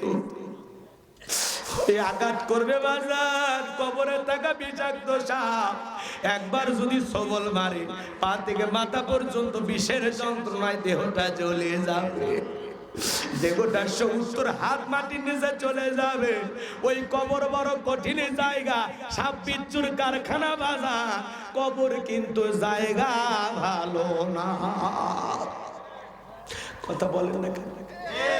কবর কিন্তু ভালো জায়গা না। 6 দিন পরে নখ কষে যাবে, 9 দিন পরে চুল। কবর গায়ের সামান নিতে কইরো না কেউ ভুল। কবর জায়গা ভালো নয়, কবর জায়গা ভালো নয়। আমল দিয়ে কবর গৃহ সাজিয়ে নিতে হয়। কবর জায়গা ভালো নয়, কবর জায়গা ভালো নয়। আমল দিয়ে কবর গৃহ সাজিয়ে নিতে হয়। 17 দিনে পেট পেটে শেষ পোকার খাদ্য হবে। 60 দিন পরে গোশত থাকবে না, কঙ্কাল পরে রবে। চিন্তা করেন, কবরের ভিতর যখন পেটটা ফেটে যাবে, পোকাগুলো কিলবিল কিলবিল করে নাক মুখ দিয়ে ঢুকবে, চুলগুলো খসে যাবে, গোশত খসে যাবে। আর কত মানুষ কবরে পেটটা ফেটে গেল, কি দুর্গন্ধ। 17 দিনে পেট ফেটে শেষ পোকার খাদ্য হবে। 60 দিন পরে গোশত থাকবে না, কঙ্কাল পরে রবে। 90 দিনে হাড়গুলি সব 90 দিনে হাড়গুলি সব আলাদা হয়ে রয়। কবর জায়গা ভালো নয়, কবর জায়গা ভালো নয়। আমল দিয়ে কবর গৃহ সাজিয়ে নিতে হয়। 6 দিন পরে নখ খসে যাবে, 9 দিন পরে চুল। কবর গায়ের সামান নিতে কইরো না কেউ ভুল। কবর জায়গা ভালো নয়, কবর জায়গা ভালো নয়। আমল দিয়ে কবর গৃহ সাজিয়ে নিতে হয়। এবার জান, কবর বড় কঠিন জায়গা। নবীর সাহাবী হযরত ওসমান রাদিয়াল্লাহু তাআলা আনহু, জান্নাতের সার্টিফিকেট প্রাপ্ত সাহাবী, কবর দেখে অঝরে চোখের পানি ছেড়ে দিয়ে কান্না করতেন। সাহাবায়ে কেরাম দেখে বলে, ভাই ওসমান, আপনি কবর দেখে কেন কান্না করেন? হযরত ওসমান দেখে বলেন, এই কবর হলো প্রত্যেকটা মানুষের প্রথম মঞ্জিল, প্রথম ঘাঁটি, প্রথম স্টেশন। এই কবরে 3টা প্রশ্ন করা হবে। যে সঠিক উত্তর দিতে পারবে তার মিজান ফুলসিরাতে কোনো টেনশন নাই। সে উত্তর দিতে পারবে না, তার বাঁচার কোনো উপায় নাই। ওই কবরের ভিতরে আপনাকে আমাকে প্রশ্ন করা হবে, মার রব্বুকা, তোমার রব কে?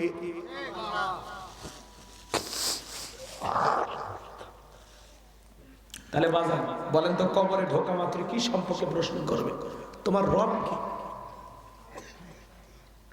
যারা এই দুনিয়ার জমিনে রবের গোলামি করেছে, এক আল্লাহর ইবাদত করেছে। আচ্ছা বলেন তো, যারা চাকরি করে তাদের ভাগ্যে তো বেতন বোনাস। কথা বলবো, এই দুনিয়ার জমিনে যারা রবের গোলামি করে, যারা নেক আমল করে, খাঁটি মুমিন মুত্তাকি বান্দা, অফিসে নিয়মিত গেলে যেরকম বসের নাম জানা যায়, মালিকের গোলামিতে ইবাদত বন্দেগীতে কাটায় দিবে, সে কখনো মালিককে ভুলবে না। এই দুনিয়ার জমিনে আমরা যে গোলামি করব, এই গোলামির বেতন হিসাবে আল্লাহ আপনাকে আমাকে দেবেন জান্নাত। সুবহানাল্লাহ, একটু জোরে কোন। আপনি আমি গোলামি করতেছি ফাও ফাও না, আল্লাহ আমাদেরকে জান্নাত দেবেন। আর বোনাস হিসাবে আল্লাহ তাআলা জান্নাতীদের সাথে সাক্ষাৎ করবেন। বলেন সুবহানাল্লাহ। জান্নাতীদের জন্য সবচাইতে আনন্দের বিষয় দিদারে ইলাহি। জান্নাতীরা আল্লাহর সাথে সাক্ষাৎ করবেন। পূর্ণিমার চাঁদ দেখতে যেমন সমস্যা হয় না, জান্নাতীরা তেমনি ভাবে আল্লাহকে দেখবে, কোনো সমস্যা হবে না। চিৎকার মেরে বলুন সুবহানাল্লাহ। কারা কারা আল্লাহকে দেখতে চান একটু হাত তুলে দেখেন তো দেখি। আল্লাহ তাকায় দেখো, আল্লাহ কাহালুর মানুষগুলো, বগুড়ার মানুষগুলো তোমারে দেখতে চায়। আল্লাহ আমাদের জিন্দেগির অনেক ত্রুটি আছে, অনেক সমস্যা আছে। আজ থেকে আমরা কথা দিলাম, আল্লাহ নেক আমল করব, আমরা জান্নাতে গিয়ে আপনাকে দেখতে চাই। আল্লাহ এই আশা আমাদের পূরণ করে দাও। জোরে বলেন আমিন। আরেকটু জোরে বলুন আমিন। হাত নামান, হাত নামান। না ভাই, ভাইরা শোনেন শোনেন, নেক আমল করতে হবে। যারা নেক আমল করবে আল্লাহর প্রিয় গোলাম হবে, মুমিন মুত্তাকি হবে। নেক আমল করে কোরআন সুন্নাহ মোতাবেক জীবনটাকে সাজাবে। আল্লাহ রেখে যাওয়া বিধান মোতাবেক, রসুলের রেখে যাওয়া আদর্শ মোতাবেক যারা জমিনে চলবে, যারা নেক আমল করবে, 5 ওয়াক্ত সালাত আদায় করবে, আল্লাহর গোলামি সঠিকভাবে করবে, ওই মুমিন মুত্তাকি বান্দা নেক আমল করে কবরে যাবে যারা, কবরের সওয়ালের সঠিক উত্তর দিতে পারবে তারা। সুবহানাল্লাহ বলেন। ওই নেককার মুমিন মুত্তাকি বান্দাকে যখন জিজ্ঞাসা করা হবে মার রব্বুকা, ওই নেককার মুমিন মুত্তাকি বান্দা জবাব দিয়ে বলবে রব্বি আল্লাহ, রব্বি আল্লাহ, আমার রব আমার আল্লাহ। আল্লাহু আকবার বলেন। আর যারা বলেছে খাও দাও ফুর্তি করো, দুনিয়াটা মস্ত বড়, বদ আমল করে গুনাহের সাগরে হাবুডুবু খেয়ে যারা দুনিয়ার আমোদ প্রমোদে ব্যস্ত ছিল, মিসগাইড হয়েছিল, ভুল পথে পরিচালিত হয়েছিল, শয়তানের ওয়াসওয়াসায় পড়ে এই দুনিয়ার রঙ্গলীলায় মেতেছিল, গুনাহ করতে করতে পাপের সাগরে হাবুডুবু খাইতে খাইতে আল্লাহর এই বদকার নাফরমান অবাধ্য গোলামেরা যখন কবরে যাবে, ওদেরকে যখন প্রশ্ন করা হবে মার রব্বুকা, ওই বদকার গুনাহগাররা জবাব দিতে পারবে না, ফেল ফেল করে তাকিয়ে থাকবে আর বলবে হাই হাতা লা আদরি। আফসোস করবে তারা, তাদের জবান দিয়ে কোনো কথা বের হবে না। এজন্য ভাইরা আমার, আমলের বিকল্প কোনো কিছু নাই। কথা কয় না কেন? নেক আমল করতে হবে। এই যে মাহফিল দিয়েছেন কিসের আশা? সবের আশা, আল্লাহকে পাওয়ার আশা। এই যে দ্বীনি প্রতিষ্ঠানে ওনারা খেদমত করতেছেন কি খালি 2টা টাকার জন্য না, দ্বীনের সাথে লেগে থাকার জন্য। আল্লাহ যে জ্ঞান দিয়েছেন এটা ছড়িয়ে দেওয়ার জন্য। কথা বলে ঠিক? রাগ করতেছেন আপনারা? আমার কথা কি খুব খারাপ লাগতেছে? তাহলে বলেন তো বাজার, নেক আমল করে আল্লাহর প্রিয় গোলাম হয়ে কবরে যাইতে রাজি আছেন তো ইনশাআল্লাহ? আল্লাহ আমাদের সবাইকে বেশি বেশি করে নেক আমল করার তৌফিক দান করুন। জোরে বলুন আমিন। নবীজির রূহটা বের হয়ে যাবে।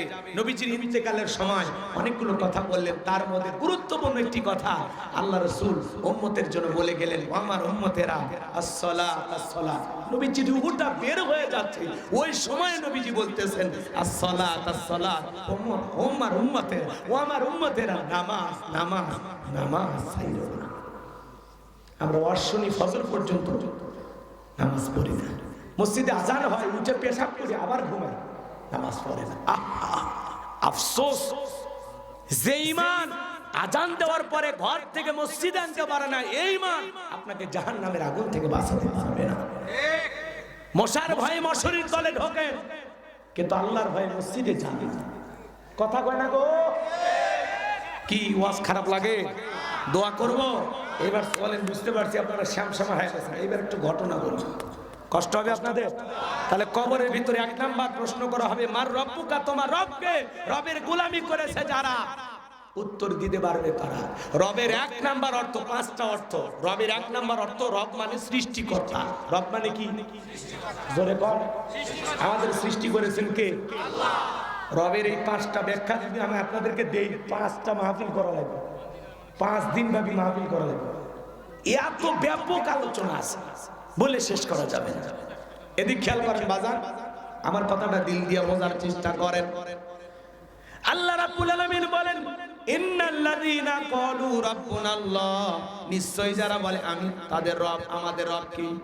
আরেকটু জোরে বলেন আমাদের রব কে? আরেকটু চিৎকার মেরে বলেন আমাদের রব কে? আরেকটু জোরে বলেন কে? ওই যে গজল শুনছেন না, আল্লাহ আমার রব, এই রবি আমার সব, দমে দমে তনু মনে তারি অনুভব। আল্লাহ আমার রব, এই রবি আমার সব, তোমার দুনিয়াতে আমি যেদিকে তাকাই, অতই নিয়ামতে ডুবে আসি যে সবাই। তোমার দুনিয়াতে আমি যেদিকে তাকাই, অতই নিয়ামতে ডুবে আসি যে সবাই। পাক ফাকালির মুখে শুনি তাসবিহ কলো রব, তাসবিহ কলো রব, আল্লাহ আমার রব, এই রবি আমার সব। জোরে কোন মারহাবা। খারাপ লাগে? তাহলে ইন্নাল্লাযীনা ক্বালু রাব্বুনাল্লাহ, নিশ্চয় যারা বলে আল্লাহ আমার রব, আল্লাহ আমাদের রব, কথা বলে ঠিক কি না?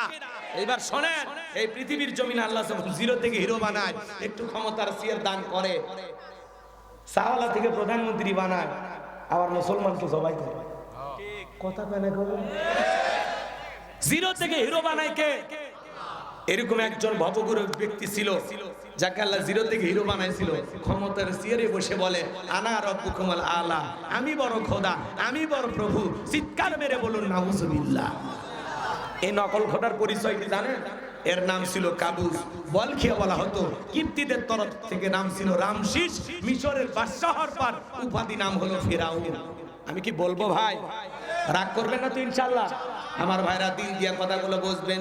এই ফেরাউন ছিল ভবঘুরে যুবক, এলাকায় কোনো কাজকর্ম নাই। ভবঘুরে যুবক মানে বোঝেন না, যারা ইয়াবা ফেনসিডিল গাঁজা মদ খায় গাছক ধাক্কা মেরে কয় ভাইজান সাইড দেন। বউ যদি দরজা খোলে মুখের বাপ তুমি ঢোলকা, কয় মা তুই বুঝবো না, আজ একটু বেশি পরিমাণে মাল খাচ্ছি। এরকম নেশাখোর আছে না নাই?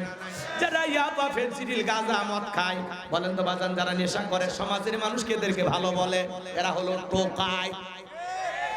মানে যারা যে নেশা করে ওদের চেহারার দিকে তাকাই বোঝা যায় এটা খায় খায়, কথা কয় না গো। ওই যে সে এক পাগলা ঢাকা শহরে, দেখছেন আপনারা, দেখছেন নিউজ, একেবারে কতই বয়স, 20-22 বছর, নেশা টেশা করে আসে ভেল্লামি করতে যায়। তোর বউ এইভাবে মরে গেল কেন? কয় আমি বলছি আমার ভাত দাও, এটা দাও, দিতে চাই না। আমি রাগ করে বুকের উপরে সরে ছুরি বসে দিছি, এখন দেখি মারা গেছে। কেরে মদন, নেশা করে বউ ছুরি বসে দিছি, বউ বেঁচে থাকবি, আর নেশার ঘোর কাটে গেছে। কচ্ছে মারা যে যাবি, আমি এটা বুঝিনি। একটা বাচ্চাও আছে, নিউজ দেখছেন না দাদা? নেশাকর অবস্থায় বউয়ের বুকে ছুরি বসে দিচ্ছে। আর নেশার ঘোর কাটে গেলে কি বউ আর পাশে মরেই গেছে, এখন মরেই গেছে। এই জন্য নেশা করে আছে, কেউ বউকে মারে, কেউ সন্তানকে মারে, কেউ মা বাবাকে মারে। কথা বলে ঠিক কিনা? এ যুবক, মাদককে না বলুন, যেই মুখে মা ওই মুখে মাদক চলবে না। কথা কি? যারা শরাব পানকারী এরা জান্নাতে প্রবেশ করবে না। কথা বলে ঠিক কিনা? সন্ধ্যা হলে ঘরের দরজা বন্ধ করে জিকির করে, ইকিয়াবা ইকিয়াবা ইকিয়াবা। মা বাবা চিন্তা করে, বাবা এটা কিসের ট্যাবলেট? জ্বর সর্দি গলা ব্যথা? কিচ্ছু বোঝার দরকার নাই, টাকা দেয় নইলে তোর মাথা ফাটাবো। পিতা মাতা বাধ্য হয়ে টাকা দেয়, কি আবার ট্যাবলেট কিনে খায়। কথা কন ঠিক কিনা? আমার ভাইরা চলেন সামনের দিকে যায়। যুবক রে, তোদের পায়ে হাত দিয়ে অনুরোধ করে বলে যায়, খবরদার খবরদার নেশা দ্রব্য পান করা যাবে না। সেই টাকা দিয়ে আবার ফেন্সিডিল গাঁজা মদ কিনে খাবি, ওই টাকা জমায়া বউ বাচ্চাকে পোশাক কিনে দিবি। কথা বলে, ওই টাকা জমায়া বউকে মাসে একটা করে 3 পিস দে, কিছু না হোক 12 মাসে 12টা বাসন রাখতে হবে। কথা কয় না? আরো বলবো, বুঝেন? সামনের দিকে যায় ভাইয়েরা আমার। এই ভবঘুরে যুবক ফেরাউন চলে গেল মিশরে। যাওয়ার পরে সর্বপ্রথম হলো তরমুজের ক্ষেতের লেবার। এরপরে মিশরের সরকারি গোরস্থানে দারোয়ান লাগবে বাজান।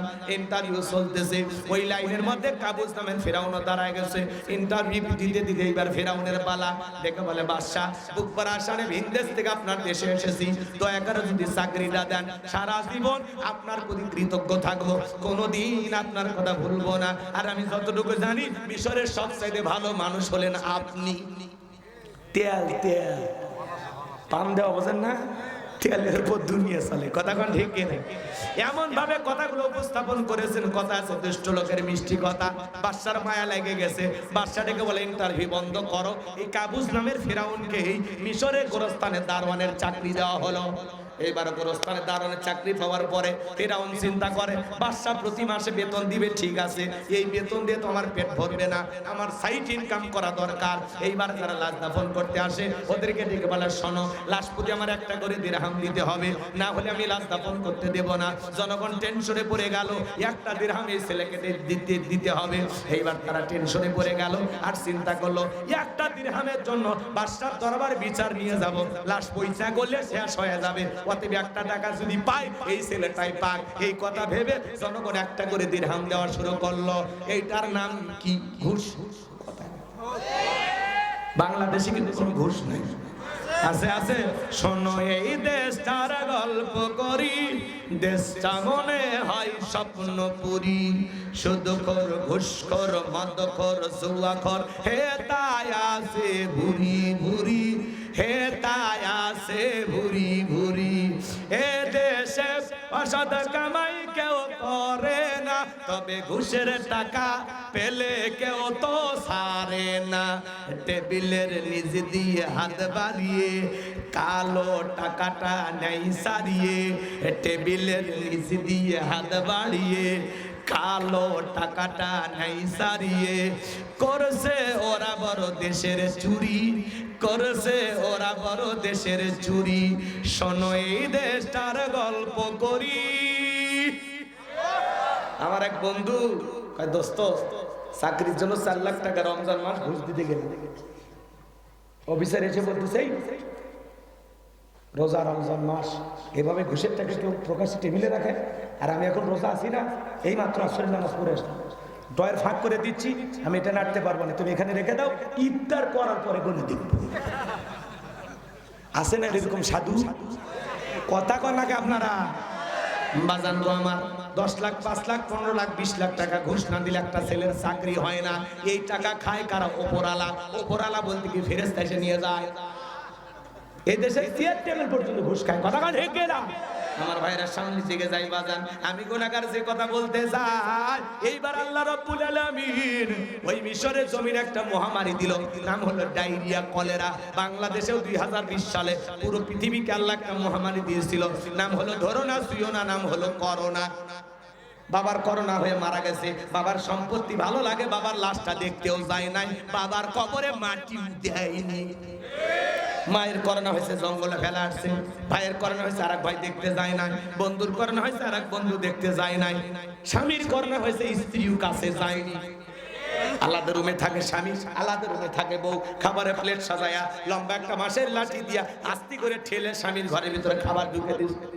স্বামী যখন সুস্থ হয়েছে, সুন্দর করে আঁচল দিয়া মুখটা মুছে দেওয়ার ফলে শেফালির বা, আমি যে তোমারে কত ভালোবাসি তুমি জানো না। তুমি যখন অসুস্থ ছিলে তাহাজ্জুদ পড়ে পড়ে দোয়া করছি আর আল্লাহকে বলছি আমার শেফালির বাপকে ভালো করে দাও। স্বামী তখন ডেকে বলে, বিবি রে, আমার তুই কত ভালোবাসিস আমার জানা হয়ে গেছে। কতদিন ভেবেছিলাম এই বুঝি জানালা খুলে আমার সাথে কথা বলবি, এই বুঝি দরজা খুলে আসবি, দুইটা মনের দুঃখের গল্প, সুখ দুঃখের গল্প করবি। একটা বারো তুই আমার কাছে গেলি না, মোবাইলে তোর ছবি দেখে দেখে কেঁদেছি। আমার ভালোবাসা মিথ্যা ছিল না, কিন্তু তোর ভালোবাসা মিথ্যা। তুই যে আমারে কত ভালোবাসিস তার প্রমাণ আমি পাইছি। আমি যখন অসুস্থ ছিলাম আমারে তুই 5 দিয়া খাওয়াইছিস। কথা কোন ঠিক না? এজন্য করোনা মহামারী বুঝে দিয়ে গেছে এই দুনিয়াতে কেউ কারো আপন না। আপনি কি মনে করেন আপনি মরে গেলে আপনার সংসার পরিবার চলবে না? দূর মিয়া, ভুল ধারণা। আপনি মরে গেলেও আপন গতিতে সব চলবে, আরো ভালো চলবে। কথা কন। আপনি মনে করতেছেন আপনি মরে গেলে ব্যবসা প্রতিষ্ঠান চলবে না, মিল্ক ফ্যাক্টরি চলবে না, গ্রাম চলবে না, বউ চলবে না। ভুল ধারণা। ওদেরকে বেশি প্রাধান্য দিতে গিয়ে আমরা আল্লাহ থেকে দূরে সরে গেছি। কথা কয় না? মানে মনে করছি এরাই সব। কি মনে করেন আপনি যদি আজকে মরে যান, আপনার ওই জমির ধান লাগাবে না, আলু লাগাবে না? আপনার যে দোকান আছে দুর্গাপুর বাজার, কি ওই দোকানের শাটার কেউ খুলবে না? কি করবে? আপনি যে বিকাশে টাকা ধুয়ে গেছেন, ওইটাও পিন খুঁজে খুঁজে দরকার হয় বিকাশ অফিসও চায়া যেভাবে ওই টাকা বাইর করবি। বুঝলেন? দুনিয়া অত সহজ না। যা ভাবতেছেন ওদেরকে বউ বাচ্চাকে বেশি প্রাধান্য দিতে গিয়া আমরা আল্লাহকে ভুলে গেছি। অতএব বউ বাচ্চা, স্ত্রী, সন্তান এগুলোর মহব্বত কমায়া দিয়া আল্লাহর মহব্বত বানান, আখিরাতকে টার্গেট করেন। কে মনে থাকবে তো ইনশাআল্লাহ? এগুলো সব মিথ্যা মায়া, হুয়া। শোনে না, কে কয় শোনেন? কে রাগ করতেছেন মনে হয় বাজার? সামনের দিকে যায়। আমি যে কথা বলতে চাচ্ছিলাম দিল দিয়া কথাগুলো বুঝবেন। ওই মহামারীতে হাজার হাজার মানুষ মারা যায় আর গোরস্থানে লাশ দাফন হয় আর ফিরাউনের পকেটে টাকা ঢোকে। টাকা পাইতে পাইতে এত টাকার মালিক হয়ে গেল, টাকা রাখার আর কোনো জায়গা নাই, বস্তায় বস্তায় টাকা হয়ে গেল। এইবার বাদশার দরবারে এসে বলে, বাদশাহ আমার কাছে কিছু টাকা পয়সা আছে, এলাকায় যারা গরিব মানুষ খাজনা দিতে পারে না, দুঃখী মানুষ খাইতে পারে না, আমি গোরস্থানে দারোয়ান, তাদের খাজনা খাজনা পরিশোধ করে দিতে চাই। বাদশা ডেকে বলে, বাবা এত ভালো উদ্যোগ, তোমার মতো ছেলে ঘরে ঘরে জন্ম নেওয়া দরকার। ঠিক আছে যাও, টাকা নিয়ে এসো, আমরা রাজ্যের ভিতরে ঢোল পিঠা খবর পৌঁছায়া দিলাম, গোরস্থানে দারোয়ান তোমাদের খাজনা পরিশোধ করে দিবে। দুঃখী মানুষ যারা খাইতে পারে না বাদশার দরবারে চলে আসো। এইবার পরের দিনে হাজার হাজার মানুষ লাইন দিয়েছে বাজার। ওই গোরস্থানের দারোয়ান ওই ঘুষ খাওয়ার টাকাগুলো জনগণের মাঝে বিতরণ করলো। গাইবান্ধার আঞ্চলিক ভাষায় একটা কথা আছে, মাছের তেল দিয়া মাছ ভাজে। ওই টাকা কি ফেরাউনের বাপের না জনগণের? খালি সিস্টেমে দিতেছে, সিস্টেমে খালি দিয়া খাও পাও বাহা বাহ হইতেছে। এবার সমস্ত গরিব দুঃখী মানুষের খাজনা পরিশোধ হয়ে গেল। ওই গরিব মানুষেরা দেখে বলে, হারে রাজ্যের বাদশা যদি এই ব্যক্তি না হইয়া গোরস্থানের দারোয়ান হইতো, না জানি আমাদের কপাল খুলে যেত। নির্বাচনের আগে একটু জনসেবামূলক কাজ করা দরকার আছে না নাই? আমার এলাকায় এক নেতা রাস্তার মধ্যে ইট পাড়ে দিচ্ছে, কাঁচা রাস্তা, মাটি রাস্তা, বলেন না আপনাদের এটা ইটে পারা রাস্তা কথা কয় না এইরকম। এই রাস্তাকে আপনারা কি বলেন? হিয়ারিং বেটা আমাদের এলাকায় বলে ইটে পারা রাস্তা। গাইবান্ধার মানুষ আমরা ভালোভাবে করি, ভালো করে বোঝেন বাজান। রাস্তার মধ্যে ইট পেরে দিচ্ছে, মানুষজন বলে, বাবা তুমি তো এখন নেতা হও নাই, ইট পেরে দিচ্ছ, ব্যাপারটা কি? বলে শোনেন, বৃষ্টি হওয়ার পরে যে পরিমাণে কাদা হয়, আপনাদের ছেলে মেয়ে স্কুলে যাইতে পারে না, আপনারা হাটে বাজারে যাইতে পারেন না, আপাতত কাঁচা রাস্তায় ইট পারিয়া দিয়ে গেলাম। আর ভবিষ্যতে যদি আমার মার্কায় সিল মারিয়া এলাকার নেতা বানায় দিতে পারেন, আমার 1 নাম্বার টার্গেট এই কাঁচা রাস্তা পাকা করে দেব। জনগণ বিশ্বাস করে যখন নেতার মার্কায় সিল মারে নেতাকে নির্বাচিত করে, নেতাকে আর এলাকায় টর্চ লাইট মেরে খুঁজে পাওয়া যায় না, ঢাকা শহরে বান্ধবী নিয়ে ঘুমায়, আবার নির্বাচনের আগে আগে অভিনয় করে। কথা কন না ঠিক? আমার যখন মার্কা বেরোবে তখন অলি গলি, আপনারা কি মনে করেছিলেন আমি যে ওয়াদাগুলো দিয়েছিলাম রাখতে পারিনি? কেন? আমি 3 বছর ডায়াবেটিস হাসপাতালে ভর্তি ছিলাম। আমি গত বছর সুস্থ হয়ে উমরা করেছি। আমি আমার মা বাবার জন্য দোয়া করিনি, কিন্তু আপনাদের জন্য দোয়া করতে ভুলিনি। নাটক করে অভিনয় করে বলে আর একটা বার যদি সুযোগ দেন, এই আর একবার কইতে কইতে 53 বছর কথা কয় না গো। নির্বাচনের মার্কা থাকে যে কয়দিন নেতার আনা গোনা সে কয় এলাকা চুষে বেড়ায়, অলি গলি রাস্তার ভিক্ষুক মহিলা ধরে 500 টাকা 1000 টাকা দেয়, শীতের কম্বল দেয়, দিয়ে আবার ছবি তোলে, দোস্ত ছবি তোলে। আর তখন বলে আমার তো মা না, আপনার চেহারার মাঝে আমি আমার মাকে খুঁজে পাই। এই জনগণ আমার মা, জনগণ আমার বাবা। কি নাটক! খালি নেত্রী লয়, এক একটা অভিনেত্রী। কথা কন না, সামনে দিন আস্তে আস্তে সচেতন করে ধুয়ে যাচ্ছে, যদি ভালো না হয় খবর আছে। রাগ করতেছেন আপনারা? মার্কা থাকে যে কয়দিন নেতার আনাগোনা, ভাই ভোট চাওয়ার জন্য যে পরিমাণে এলাকার অলি গলি ঘরে 5 বছর যদি দায়িত্ব পাওয়ার পরে ওইভাবে ঘুরতো, ওই নেতাকে ফেল মারানোর জন্য দুনিয়ার কোনো নেতাই জন্ম হতো। খালি ভোটের কয়েকদিন রাতের বেলায় দিনের বেলায় খাওয়া নাই, ঘুম নাই, খেজুর গাছকে দিকে পর্যন্ত সালাম দেয়। সাথে চামচারা থাকে না, কয় নেতা তো মানুষ না গাছ, কয় রে অভ্যেস হয়ে গেছে। কথা কন ঠিক? চাচা দেখে কয়, চাচা আসসালামু আলাইকুম। চাচা শুনেছিলাম চাচি ডায়াবেটিস, কি খবর? চাচা খুশিতে খুশি হয়ে কথা কয় না, মানে এমন কায়দায় খবর নাই, মানে মায়ের পেটের ভাতি। কথা কন ঠিক কিনা? এরকম আছে না? না।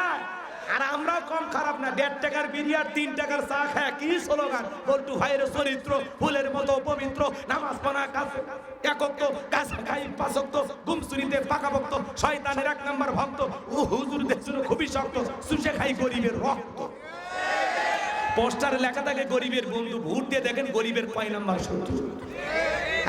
নির্বাচনে যে চাটা এই যে পাতিলে রান্না করে, ওই চা আর বৃষ্টি হওয়ার পরে খেলে পালার নিচে যে পানি যায়, 2টা রং হোমা, সেই চা খায়া বিড়ি খায়া আপনার কেনা যায়। কথা 500 টাকা 1000 টাকার বিনিময়ে এই দেশের মানুষ তার পবিত্র আমানত বিক্রি করে।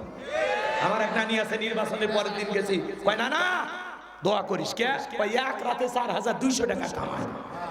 আমি তখন বললাম নানি কেমনে? কয় নির্বাচনের আগে রাত, যেটাকে বলা হয় কালো রাত। তাকে কাজ করবে কি? এই যে টাকা নিল, টাকা নিয়ে তাকে কাজ করবে কি? ওটাই তো বলতেছি, ঘুমুর আগে পাস করে ভোট দেয় না তো। বলতেছি ঠিক আছে। আপনি যেটা বলতেছেন ওই লাইনে যাচ্ছি, খালি ফিনিশিং দিবেন দেয়া, তাহলে বলবেন না বাপের বেটা ঠিক মতো জায়গা মতো ঘা দিচ্ছে। আপনি আগেই শুরু করছেন কে? আগে দেখে খালি গায়ে বান্ধার গায়ে থাকে না, আরো কিছু থাকে, একটু অপেক্ষা করেন। রাগ করতেছেন আপনারা? শোনেন শোনেন, আমি যে কথা বলতে চাচ্ছিলাম এদিক খেয়াল করেন। আমার নানি তখন বলতেছে বাবা নির্বাচনের আগের রাত যেটা কালো রাত, ওই রাতে আমার দরজায় ঠোকা দিয়েছে। নানি বাড়িতে আসিস? বলে হ্যাঁ আসি। আমি অমুক মার্কার লোক, 500 টাকা রাখ, ভোটটা আমারে দিই। কই ঠিক আছে ভাই। এই বলে যত মার্কার লোক ঢুকছে ভাই, কারো মনে দুঃখ দেয়নি। 2 দিন পর কবরে যাব, কার মনে কষ্ট দেব? অতএব কারো মনে কষ্ট দেই নাই। পরের দিন সকালবেলা গুনে দেখি 4200 টাকা। যেই দেশের জনগণ নির্বাচনের আগে বলে এই তোমাদের ভোট করে কয় 6টা, অমুক দলের লোক 6000 কয়ে গেছে, 10,000 দিলে আপনার ভোট দেব, এরকম দর দাম করে ভোট বিক্রি করে। কথা কয় না, কথা কয় না। নির্বাচনের আগে ভোট বিক্রি করলেন। একটা এমপি মন্ত্রী নির্বাচন করতে গিয়ে কয়েক কোটি টাকা খরচ হইল, ওই টাকাটা তুলবে কিভাবে? রাস্তার বরাদ্দ হবে 10 কোটি, 2 কোটি টাকা দিয়ে রাস্তা বানাবে, আর বাকি 8 কোটি মাইরে খাবে। ছাগল পেশাব করলেও রাস্তার পিচ ভেসে থাকে। দোষ নেতার দিয়ে লাভ নাই, দোষ হলো 1 নাম্বার জনগণের। জনগণ 2 নাম্বার, নেতা হয় 6 নাম্বার। যেদিন জনগণ হবে 1 নাম্বার, নেতাও হবে 1 নাম্বার। এক পাগল তেঁতুল গাছের নিচে হাত তুলে বলে আল্লাহ এ তেঁতুল গাছে রাজশাহীর ফজলি আম দিন, রংপুরের হাড়িভাঙ্গা দিন, নওগাঁ সাপাহারের আমরুপালি দে, চাপাই নবাবগঞ্জের কাটিমন আম দে। আল্লাহ তখন বলে পাগল চোখটা খুলে দেখ কোন গাছের নিচে দোয়া ধরেছিস। তেঁতুল গাছের নিচে দাঁড়াইয়া কিয়ামত পর্যন্ত আম চাইলে যেমন পাওয়া যাবে না, নির্বাচনের আগে 500 টাকা 1000 টাকার বিনিময়ে পবিত্র ভোট আমানত বিক্রি করে উমরের মতো নেতা চাইলে দেশে পাওয়া যাবে না। কথা ক্লিয়ার? আপনি হাত তুলে বলেন আল্লাহ নেতাদেরকে উমরের মতো বানাও। আল্লাহ বলে তোর হাত থেকে তো ঘুষের গন্ধ আসে, তোর হাত থেকে সুদের গন্ধ আসে। আপনি যখন বলেন হাত তুলে রব্বানা আতিনা ফিদ দুনিয়া, আল্লাহ বলে তোর মতো সিটারের দোয়া কবুল হবে না। কথা কন। এই জন্য ভালো হয়ে যান, ভালো হইতে পয়সা লাগে না।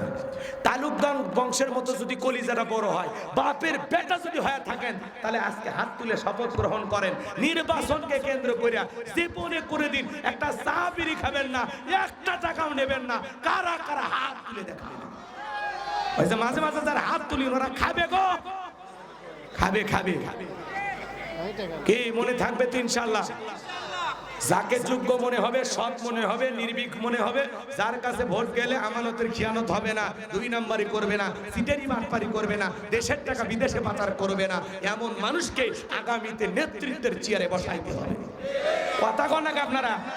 যারা দুর্নীতি করে, সম্পদের পাহাড় করে, ওই দুর্নীতিবাজদেরকে আর বাংলাদেশের চেয়ারে আমরা দেখব না। কথা ক্লিয়ার? রাজি আছেন তো ইনশাআল্লাহ? যেই মানুষ মসজিদে ইমামতি করার যোগ্যতা রাখে সেই হবে সমাজের নেতা। সবাইকে নিয়ে একত্রিত হয়ে যান, নামাজ পড়াইতে পারে। ওই যে বলবে আগামী ঈদুল জানাজার নামাজ, ওই নেতা নয়। খালি মোজ দেখে আর ঘুরি দেখে ভোট দেবেন না, নেতার চরিত্র দেখে ভোট দেবেন। সৎ যোগ্য নামাজি নেককার আল্লাহওয়ালা আমার ভোট আমি দেব সৎ যোগ্য ভালো নেতা দেখে দেব। ভালো নেতা থাকলে ভোট কেন্দ্রে যাব, ভালো নেতা নাই যাওয়ার দরকার নাই। সরষের তেল নাকে দিয়ে বউ কুলপ নিয়ে ঘুম পারে। খবরদার, আপনার একটা ভোটে ও যদি দুর্নীতি করে, অন্যায় করে, অপকর্ম করে, প্রত্যেকটা পাপের পার্সেন্টেজ বিকাশ হয়ে আপনার আমলনামায় জমা হবে। আজকে এমপি মন্ত্রীরা ভাগে গেছে, একটা দলের চিন্তা করেন, প্রধানমন্ত্রী থেকে শুরু করে আমলা কামলা, এমপি মন্ত্রী, চাকর, নায়ক গায়ক, দাস দাসী কেউ নাই, সব পালাছে। এইরকম পতন পৃথিবীর ইতিহাসে কারো হয় না। আজকে গ্যারেজে গাড়ি পড়ে আছে, মন্ত্রীর মসজিদের ইমাম পর্যন্ত পালাছে। কথা কেন, কথা কেন? 5 কোটি 10 কোটি টাকা দামের গাড়ি পড়ে আছে, এমপি মন্ত্রী আছে? জোরে বলেন আছে? মন্ত্রীরা সব বলবো না, রাগ করতেছে না। মন্ত্রীরা সব কোথায় গেল, এমপিরা সব কোথায় গেল, কোথায় কাদের কাকা, ওদের সারা দেশটা বড় লাগে ফাঁকা ফাঁকা। পালাবো না পালাবো না পালাবো না, যায় না তাদের দেখা, ওদের সারা দেশটা বড় লাগে ফাঁকা ফাঁকা। আইন মন্ত্রী আটকে গেল আইনেরই ফাঁকে, দাড়ি সারা দরবেশটারে ভণ্ড ভণ্ড লাগে। আরো আসতে কম বলবো না, থাক কষ্ট করে। যুবক এলে যুবক কিছুক্ষণ পর যে পোলা দিবি তো স্পিরিট কুটি, এরা পোলা খাওয়ার মতো আওয়াজই দেয়নি। বলে না দিয়ে আমার গাড়ি তুলে দেন তো। কি রাগ করতেছেন আপনারা? চলবে চলবে কথা কন না। আইন মন্ত্রী আটকে গেল আইনেরই ফাঁকে, দাড়ি সারা দরবেশটারে ভণ্ড ভণ্ড লাগে। শুনেছি ভাই কত নেতা নেত্রী খাইতেছে ভাই ডান্ডা, বিচারপতি কালা মানিকের ফাটিয়েছে নাকি আন্ডা। এটা আমার খবর না, মিডিয়ার খবর। এই বিচারপতি শামসুদ্দিন মানিক আল্লামা সাইদি হুজুরকে মৃত্যুদণ্ডের রায় দিয়েছিল।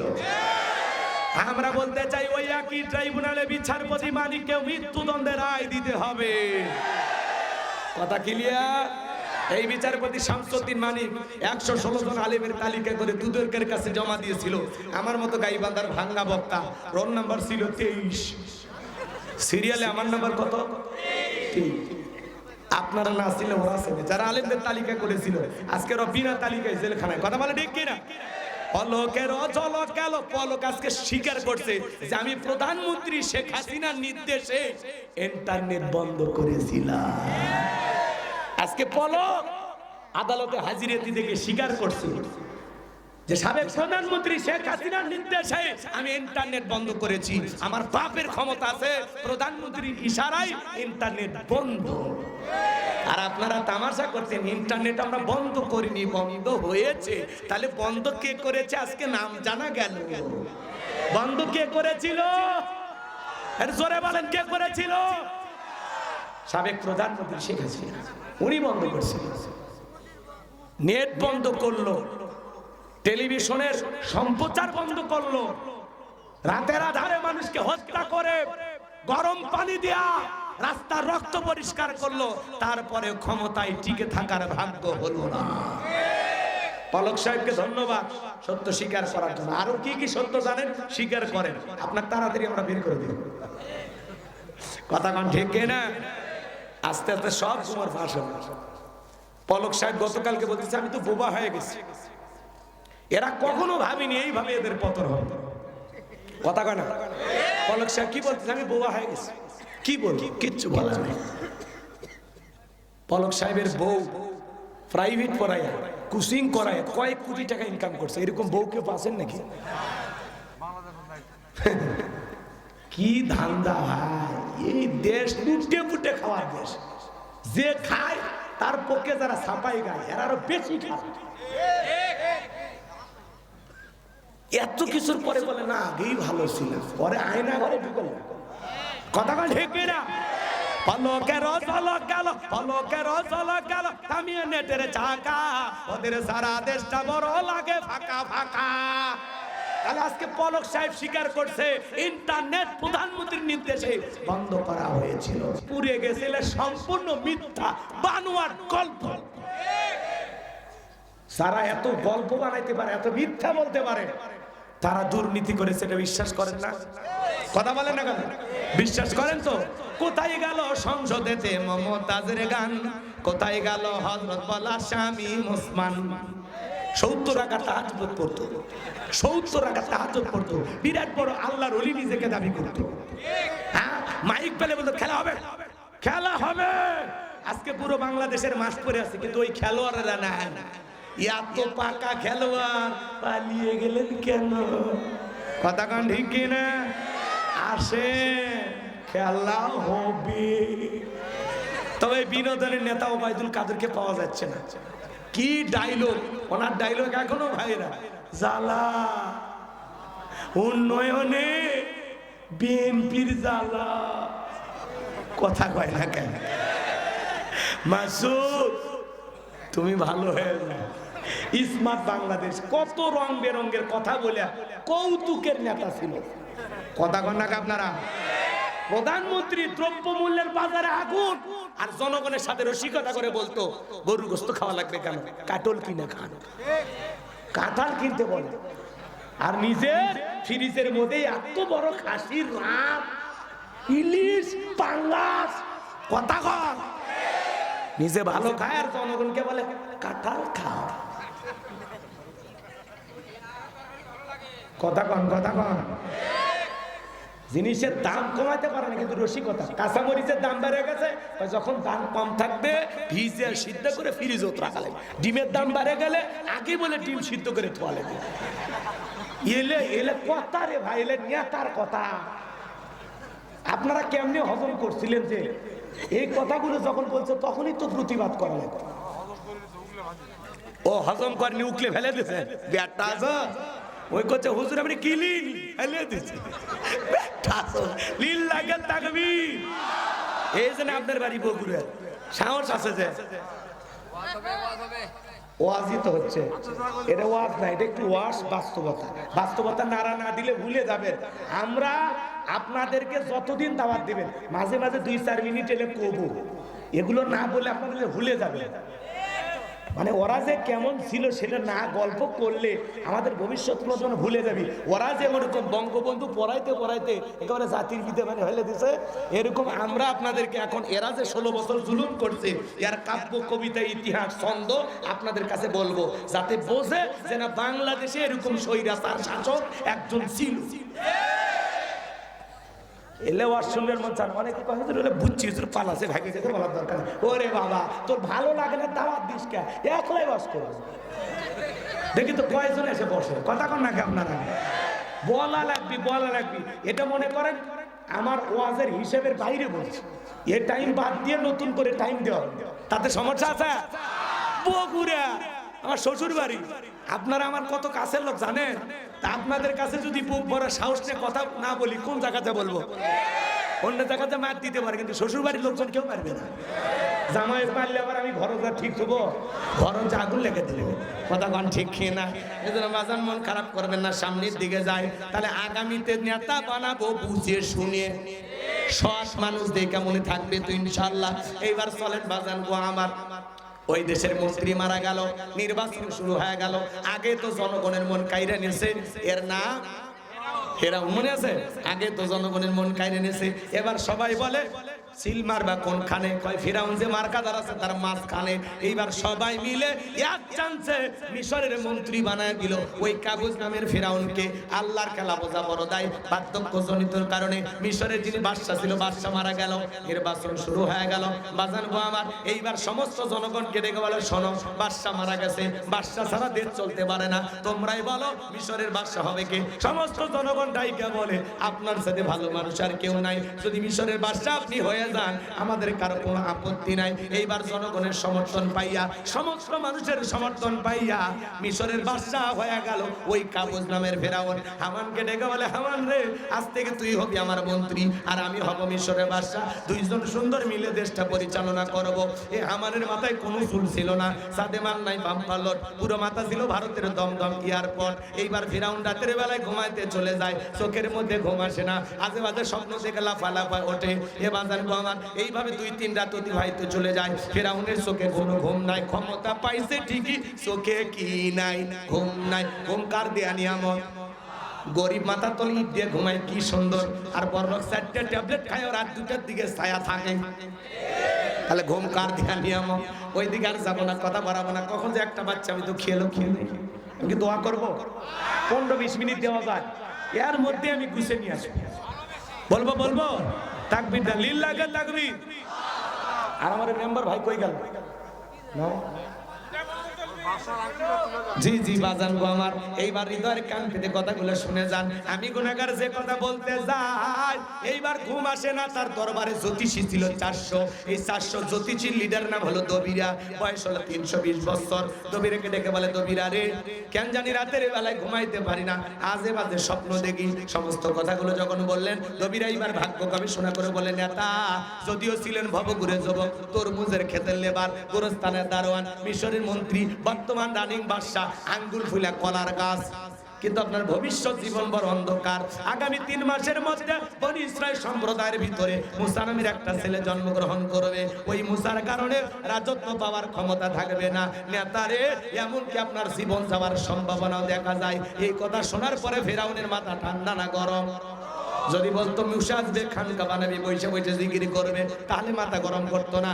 আজও তাকায় দেখবেন যারা খানকানে বসে থাকে জিকির করে লাফালাফি করে, ওদেরকে কেউ টার্গেট করে না। কিন্তু কোরআন শোনার হক কথা যারা বলে, আল্লাহর জমিনে আল্লাহর দ্বীনকে বিজয় করার স্বপ্ন যারা দেখে, তাদেরকে টার্গেট করে করে ভিতরে ঢোকানো হয়। এইবার ফেরাউন টেনশনে পড়ে গেল। কাছের বন্ধু হামানকে ডেকে বলে, হামান এইদিকে আয়। দবিরা কি বললো শুনেছিস? আগামী 3 মাসের মধ্যে একটা ছেলের আগমন ঘটবে, ওর কারণে রাজত্ব পাওয়ার ক্ষমতা থাকবে না, জীবনটাও নাকি চলে যাবে। এটা তো মানা যায় না। হামান ডেকে বলে, না টেনশন নাই, মাইট ইজ রাইট, জোরজার মূল্য তার, পাওয়ার রাজত্ব ক্ষমতা আমাদের হাতে, আমরা যা বলবো মিশরের জনগণ তাই মানতে বাধ্য। বলে কি করতে চাস? এইবার হামান ডেকে বলে, নেতা যত ছেলেগুলো জন্মগ্রহণ করবে সমস্ত ছেলেগুলোকে ধরবো আর জবাই করব, দুনিয়ার জমিন থেকে বিদায় করে দেব, তাহলে আপনার শত্রু মুসার আগমন ঘটবে না। এই কথা শোনার পরে ফেরাউন ডেকে বলে, হামান রে আসলে তোর মাথায় বুদ্ধি আছে, তবে শোন, ছেলেগুলোকে জবাই করবি, মেয়েগুলোকে জবাই করবি না, কারণ ছেলেদের মধ্যে আমার শত্রু আছে, মেয়েদের মধ্যে কোনো শত্রু নাই। তার মানে চোর হলে মানুষ ভালো। মোবাইল নিয়ে গেল, সিম কার্ড খুলে দিয়ে গেল, কি শর্ট করছে, মেরে ফেলে বলে তো তোর বনি বিধবা।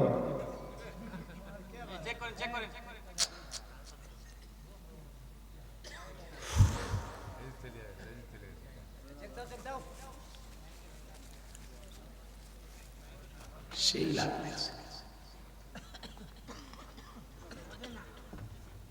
বুঝলে আবার শর্ট করে, ওরা বোঝে না তো।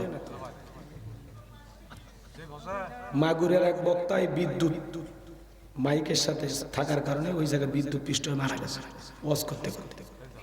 মারাত্মক জিনিস তো। আর্থিক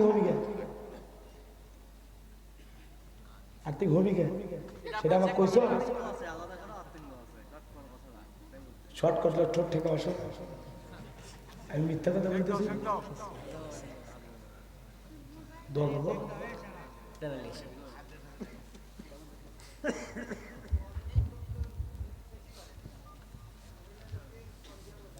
কষ্ট হচ্ছে আপনাদের আমার ভাইয়েরা?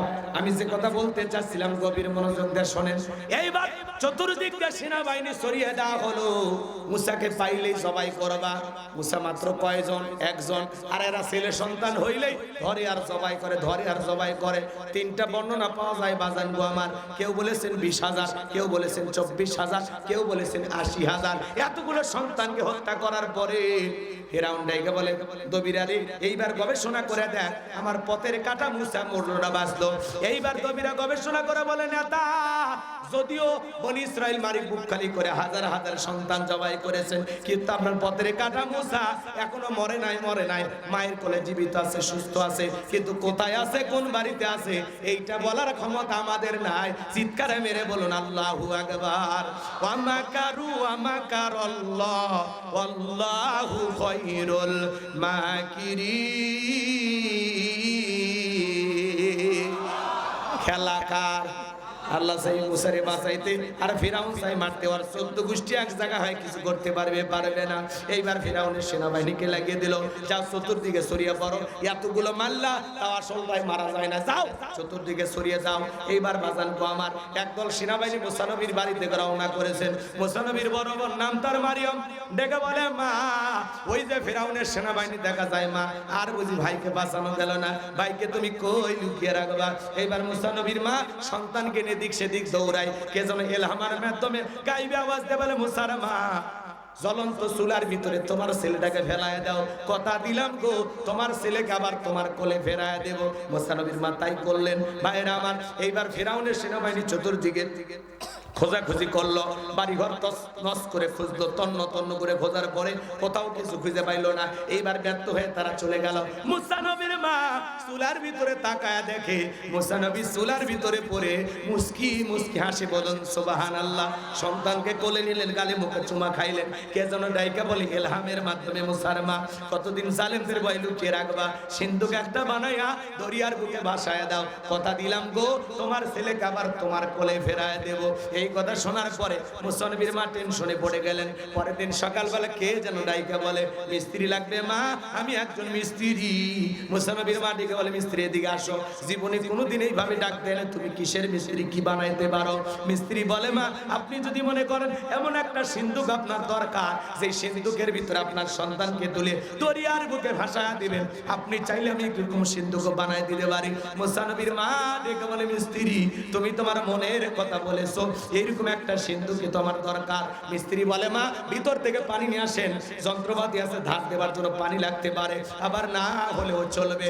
এইবার মুসা নবীর মা ভিতর থেকে পানি নিয়ে এসে দেখে মিস্ত্রি সুন্দর একটা সিন্ধুক বানায়া দাঁড়িয়ে আছে, বলুন আল্লাহু আকবার। এবার সিন্ধুকটা হাতের মধ্যে দিয়ে মিস্ত্রি শুধু দৌড়ায়, পেছন থেকে ডাইকার বলে মিস্ত্রি লোহার পয়সা কি নিবা না, কাঠের পয়সা কি নিবা না, তোমার পারিশ্রমিকের দামটা কি নিবা না? মিস্ত্রি ডেকে বলে মা যারা বিপদে পড়ে আমি তাদের উপকার করি, বিনিময়ে টাকা পয়সা গ্রহণ করি না। মুসা নবীর মা ডেকে বলে মিস্ত্রি এই বিপদের দিনে এত বড় উপকার করলা, লোহার পয়সাও নিবা না, কাঠের পয়সাও নিলা না, তোমার পারিশ্রমিকের দামটাও নিলা না, অন্তত তোমার নামটা বলে যাও, মাঝে মাঝে তোমার কথা মনে হলে আল্লাহর কাছে তোমার জন্য দোয়া করব। মিস্ত্রি ডেকে বলে মা আমি দুনিয়ার সাধারণ কোনো মিস্ত্রি না, আমি আল্লাহর ফেরেশতা, আমার নাম হলো জিবরাইল। মুসা নবীকে সিন্ধুকে তুললেন, দরিয়ার বুকে ভাসায়া দিলেন। আর মেয়ে মারিয়ামকে বলে মা সিন্ধুক ভাসতে ভাসতে কই যায় খবর নিয়ে আসবি। সিন্ধুক ভাসতে ভাসতে চলে গেল ফিরাউনের ঘাটে। লম্বা ইতিহাস সংক্ষিপ্ত একটু বলে দিয়ে যায়। ওই দিন বিকেল বেলা ফিরাউন তার প্রিয়তমা আসিয়াকে নিয়ে আসছে সমুদ্রের সৈকতে হাওয়া খাইতে।